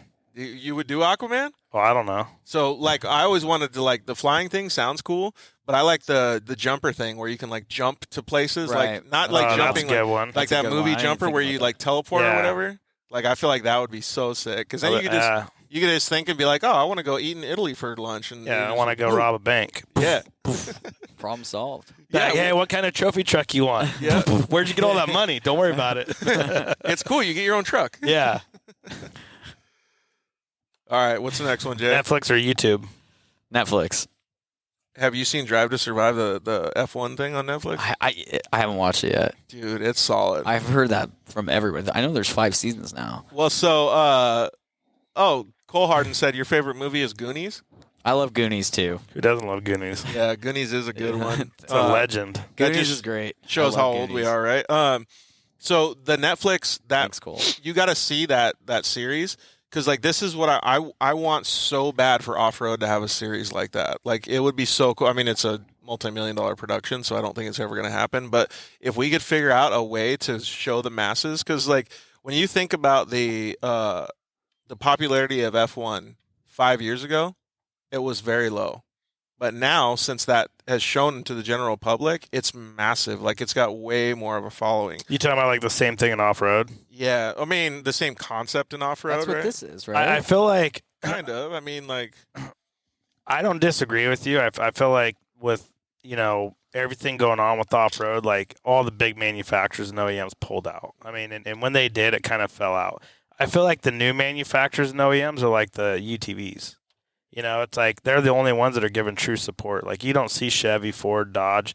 You don't see them out there with factory teams. I think Honda's the only one out there. Yeah, Right and it's like they, those companies do need to come back. They do need to bring that back, and I don't disagree with you at all. But I think that our sport definitely does not get the love it should. Yeah, I think so, too. I mean, you look at like Formula One stuff. Like, dude, when they did the Haas Formula One team, dude, I want to say like from what I read, I think it was like a $650 million deal that Haas did. And that's just one company, one sponsor. Right, that's what I'm saying. It's nuts. It's like, okay, like, dude, imagine $1 million for us or $2 million for us could, dude, do wonders. That's what I'm saying. What do you think about the new Polaris team then? Like, so it's kind of putting that out there. I mean, it'll take 2, 3, 4 years to be able to like get up to a point like that. But I think that it's a start. Obviously that was like a concept that we tried to do, back in 2012 with the 5-car team. right, We just didn't have the same funding. right. I think that what they're putting together is definitely in the right direction. And the reason it's in the right direction is because when we were factory sponsored, we had technical issues with our cars. And one of the big things was like, I had my car would go into limp mode. So I was like, okay, I have to go to the dealer to get it cleared. So then I made a big deal about getting computers so we can clear our own codes. Then once we got through that hurdle, the next hurdle was, well, we're spending all this money. We're a factory team. Why don't we have any engineers that we could talk to? Right. Then we got, Craig got involved, and Craig's like, hey, Jason needs a computer, make it happen. And at the time, they were like, well, we have to give you like a dealer number because, we only give them to our dealers. Got it. And then Craig understood it.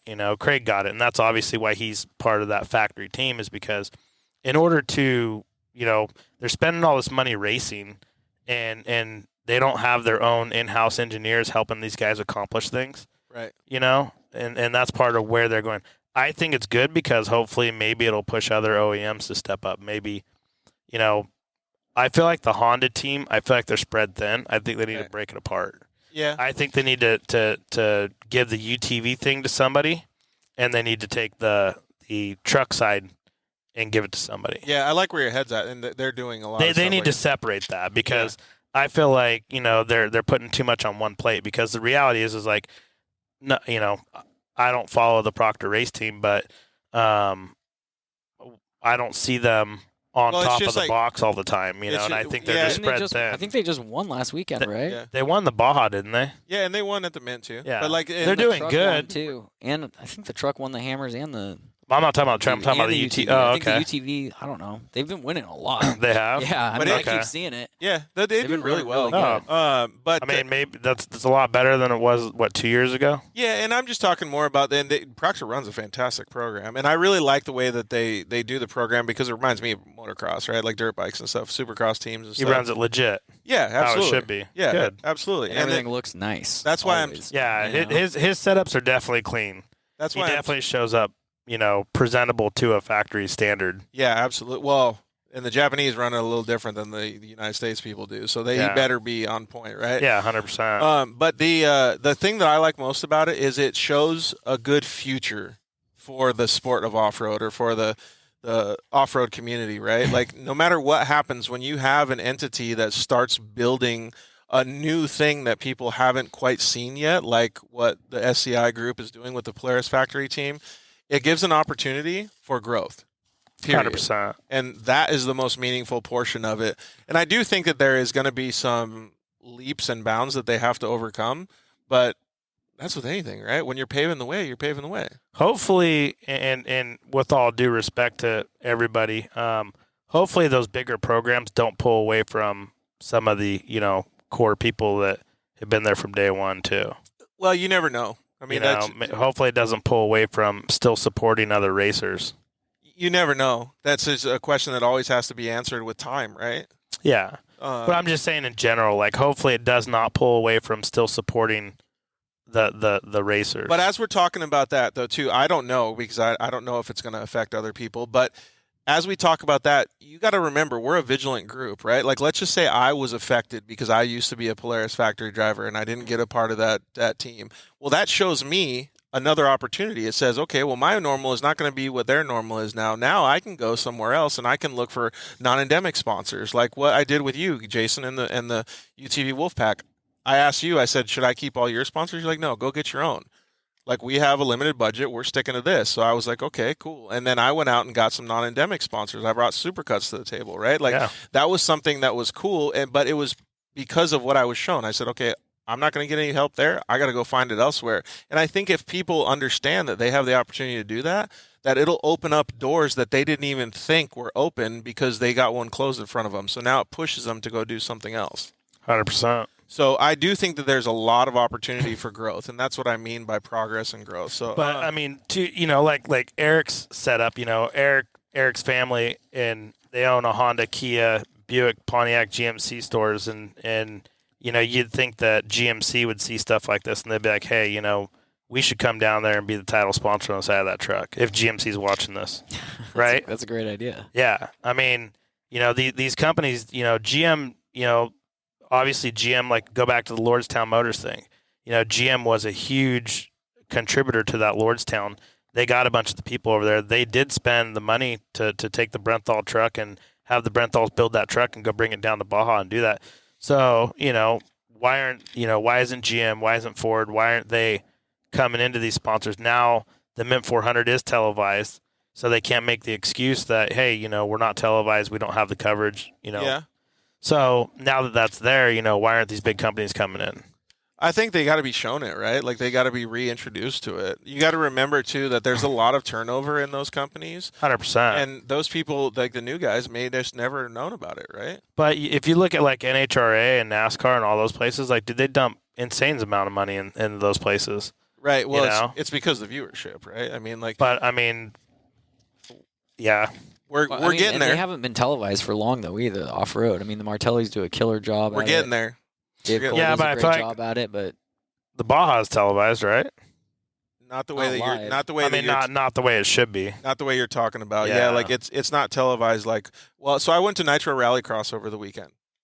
How was that? Oh, it was fucking amazing. Like They do a good job. Absolutely, they do a fantastic job. So I noticed two things. I noticed one, that the Mint 400 was very close to that. Very close. We just need a little bit more technology to be able to broadcast from trucks like the Starlink and stuff, and we need to be able to tell a little bit bigger of a story, right? So they have limited amount of characters in Nitro Rallycross. Let's just call it like 10 people that are really well known, right? And they keep to those core structures because it's easy to tell a story. It's easy for people to latch on and be a fan. When you watch a football game, you know who your favorite player is, right? So if all of a sudden I go to an off-road race and I see 500 trucks out on course, cool, that's rad, right? Like we just made a bunch of money because we just had all these people. But it makes it very difficult to tell a story. If all of a sudden Eric Hardin is my favorite driver, Jason Merrell is my favorite UTV driver, and I have the story and I can latch onto that and I see these people, that makes me connected. And I may have never known about off-road. All of a sudden I'm a dude at Home Depot that you can walk up to and say, I know that guy. I love off-road. So it's a different thing, and I think we're growing to be able to get there, but I think it's going to take a little bit of time, and I think it's going to take, I don't want to say restructuring, but I think that there is a little bit of restructuring that needs to happen. Yeah, and you know, desert is harder to film. Right. I mean, you know. That's why I love short course when Yeah. we did it. But, you know, short course is it's just different. You know, you go beat the shit out of your car for 15 minutes and then you rebuild it for the next 4 hours. You know? It's so rough. That's short course, you know? Oh, man. All right, let's keep going then. So what question did we leave off on? Video or photos? Videos or photos? Videos. Like, what's the best, like, Insta-banger video that you've seen lately? I mean, that one of RCO hitting that mound at the That mound was pretty insane. I don't know how he got through. I don't think the Fleur picked that thing up. Dude, he smashed He doesn't that. pick up He's a everything, huh? wild man. He smashed that thing pretty good. So, Ryan Arciero, kudos to you. All right, Jason. Most memorable race. The Mint last week. That's a good one. Yeah. Yeah. The reason that I have this question though, and I've told this story a million times, is my most memorable race was at Glen Helen when I was on a RM80, and I remember I just got I was sleeping on the start. I got a shitty start, and at the end I had almost passed Sean Hamlin right at the finish line, and I remember being in that race, and I was probably only like 13 or 14 years old, but I remember. It was like one of those movies, like what's that movie with Bradley Cooper where he's like completely focused, like he's like laser focused on everything? One where he takes the drug. Yeah, takes a pill and like Yeah. he's laser focused. Yeah. Like that's what it felt like. Like I was in the zone so much that you couldn't break me out of like getting to the finish line first kind of thing. Like, did you ever have any So moments? did you like, beat him?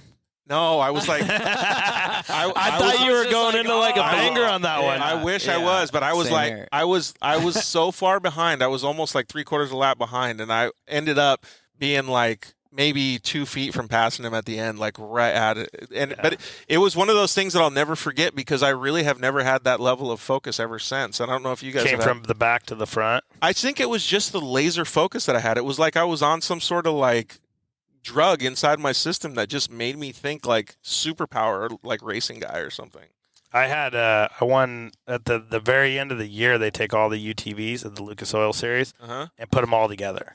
The NAs, the turbos, everything. And Oh, it's, like it's a shit show. Yeah. It's like 35 cars.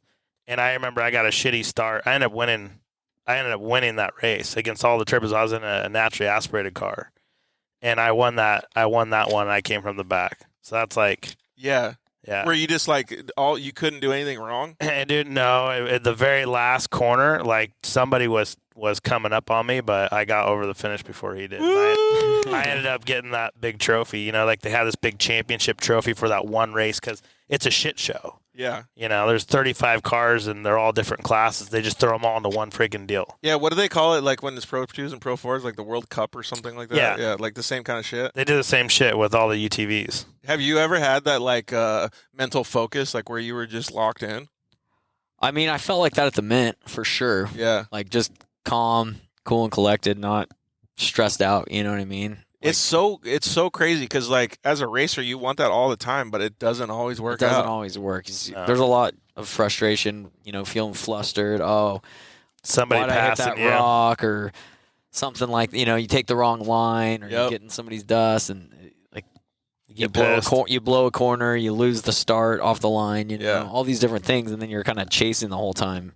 But yeah, no, when you get in that groove, it's killer. Dude, yeah, I couldn't. I still wish I had that. All right, what's your favorite snack?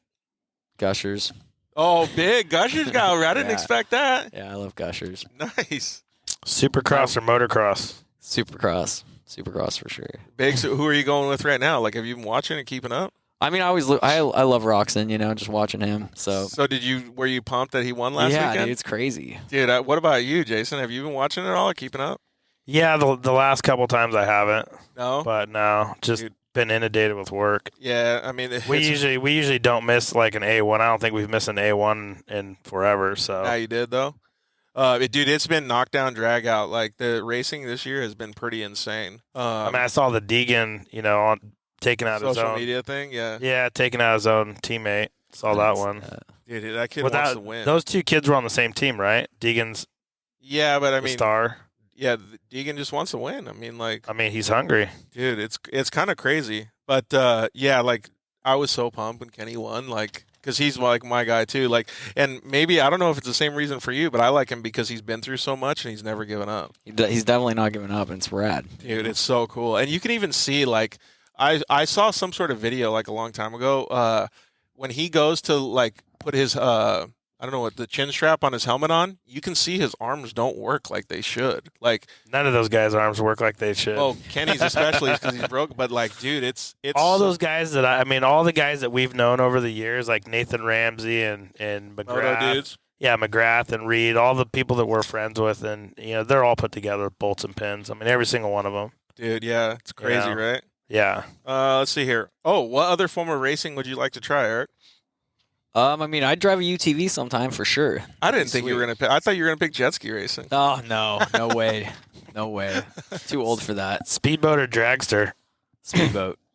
Dude, this guy likes water. Yeah, Oh yeah, love water. Dude, they got a big old badass boat next door. Really? Yeah. What is that? Is it a fountain or is Outer it Limits? Outer Limits? Yeah, I don't know what that is, but is that cool? It's a badass fast, boat. It's yeah. fast. She Right gets on. it. All right. Final question of the night, dude. And this means that if you answer incorrectly, this means we're not friends. Chips and guacamole or French fries and ketchup? Chips and guac. All right, we're friends, dude.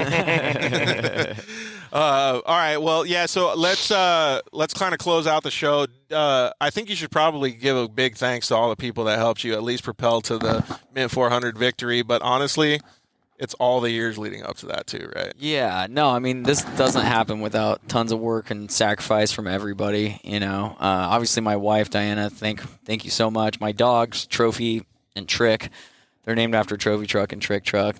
Perfect. They give me a lot of support, so love them. Robert, Caden, who you met, Nick and Taylor, of course. Solid dudes. My family for all the support, my brother, everything Jared puts into this. It was awesome. Wouldn't be able to do it without him. My little nephew Cole, excited for his future in racing. Yeah, that is cool. He's doing a great job. And of course our sponsors, the Hardin Auto Group, they do a killer job. Kingston Fury, Pro Eagle Jacks, Gibson Exhaust, Boxo Tools. It's you got a lot of people that help you out. I'd like Yeah. to personally, for you, on your behalf, I'd like to thank Jason Merrell for calling your phone so many times that unconditional love night when you were out in the middle of the ocean. right. But those things are like that's just friends, right? Those things are so cool that you guys have been through so much and you're still sitting here just hashing it up. It's funny, a lot of the dumb things I've done, Jason's been there for. Yeah, way to go. I figured that was coming, right? That's expected, I guess. Oh my god. But it is cool, man. I love to see that, and that's what the dirt life is all about, right? Is getting behind the scenes and understanding all the people that are really here. Like, do you really know Eric Hardin or Jason Merrell when you see him at the track? Maybe. But most likely you don't until you get to have these conversations. So everybody has a story. Yeah, 100%. And I appreciate you guys sharing today. So that was awesome. All right. So you guys can always go check out our sponsor deals page on thedirtlifeshow.com. Hit that. You can learn how to get sponsors. You can get all kinds of deals for your products, whatever you guys want. Next week, we don't necessarily have a show. We're going to see if we're actually down in Mexico on Monday. So tune in for that. Pay attention to our social media. Thank you to everybody here at Hardin Motorsports. Robert, Caden, and all the guys, thank you for coming down to the shop. Thanks for having us. Yeah. And thanks, Jason, for coming down. No problem. I'm just glad you won. Glad you pulled it off. I would have been pissed. I'd have been watching you the whole time like, he's going to get it. He's going to get it. Come on, dude. Yeah, dude, everybody was so hyped, man. Even us. Dude, I was hyped because obviously we have our friends from school, but they just don't get it. They don't. Yeah. They don't get it. We get to the finish line, all these people are crying. I'm like, what's wrong? What's wrong? We won. We made it. Yeah. Yeah, they don't realize like what it took to get there. Yeah. You know? Well, dude, years. Yeah, years, time, money, energy, like just, it's just crazy. That's why it's like when he passed the finish line and they were like he won, I was like, dude. Yeah. I was like texting him, blowing him up. I'm like, bro, got it. How many messages did you get on your cell phone? Oh, dude, it's been Still coming wild. through? Yeah, pretty much everybody I've met in my whole life, and the social media stuff's blowing up. You win the Mint 400 and you're famous. But racers get it. Yeah. You know, people that race, people that go out and do it, they get it. Yep. You know, Totally. Well, and I'm sure people that are close to you, whether they do race or not, they were still stoked. they for you. see it. Yeah, they get Yeah. they get the commitment for sure. The hard work. Yeah. Well, actually, I forgot to ask that. So, like, what's next for you? Are you just going to keep racing? Cole's racing the Moore race. I think it's April 29th, last weekend of April in the 1600. I think I'm going to race Frankie out there also. And then, I think our next big race is going to be the California 300, the Martelli's race in October. You're going to take the big We're truck? going to take the big truck, try and get that Triple Crown. I haven't seen the points, but we should be probably second. Yeah, explain that a little bit, because Robert was trying to explain it to me a little bit earlier. Like, so you guys are still in the points for that Triple Crown, but how does it work? It's the King of the Hammers, the Mint 400, and then the California 300, and whoever acquires the most points wins. I think there's a big purse. So if you win the California 300 to get second place, you'll probably take it. Yeah, depending on how Adam does, householder. And Where did he finish in the Mint? He got third. Third? So he won the Hammers and got third. Oh, and then okay. got fourth in the Hammers. So and are got you like first. 1 point behind him or something? I'm not sure. It's going to be close, So if you won the next one, that would probably secure it. That would probably do it. Dude, that's actually kind of crazy Maybe. to think about the logistics behind it. Because Well, where did you finish on Hammers? fourth. Oh. And he finished third, so you're right there. Yeah. He won the Hammers. Yeah, Oh, he yeah. won? He won the So- Hammer. Yeah. So he's got first and a third. So if you won, you guys would be like a point or two from each other. Yeah. There were a few more entries though. I think at the 3 more trophy trucks at the Hammers than there were at the. But still, like, Man, that brings I a whole think- I don't different know. logistical equation. So, like, you're paying attention to Adam the whole time. Yeah. You know what I mean? Like, you obviously want to win the race, but if all of a sudden, like, he's dropping back, you're like, oh, I better keep the truck alive. Yeah. Yeah. No, Dude. Or if he breaks, then all you got to do is finish. yeah, I think. Right. You Well, know, and Barstow, Depending on how the points break Yeah. down. and anything can happen in Barstow. Yeah, Barstow's a dude. shit show. Dude, that track was fun last year, though. It was. It burned once it burned in. I liked it a lot more than everybody was giving credit. It scared a Yeah. lot of guys away when it was super tight pre-running and all that. But I'm excited for it next time. When are you going to have your new car done? I got to buy it first. You got till October. Let's get it going. I have some scans, so we scanned a couple cars, and we're just playing with some stuff right now. I don't know. I got some stuff. I got a whole bunch of new machines at the shop. So I got a new press brake, got a welding robot, got a CNC lathe. So Jeez. I'm learning how to do a lot of stuff real fast. Dude, yeah. That's kind of cool, though, that you're actually doing all that stuff. That's killer. Benefit all the people like that you're helping out, like Caden Danbury. Build in America. Yeah, made in America. Made in America. All right. So thank you to everybody for joining. We really appreciate it, man. This was a great show. I'm glad that you guys could hang out with us. Really appreciate it. Always hit us up in the DMs at the Dirt Life Show. And let us know who you guys want to talk to, who you guys want to see, and what we could do better. Thank you to all of our sponsors. Thank you for living your dirt life with us. We'll see you guys next week. Thanks for listening to the Dirt Life Show. See you next week.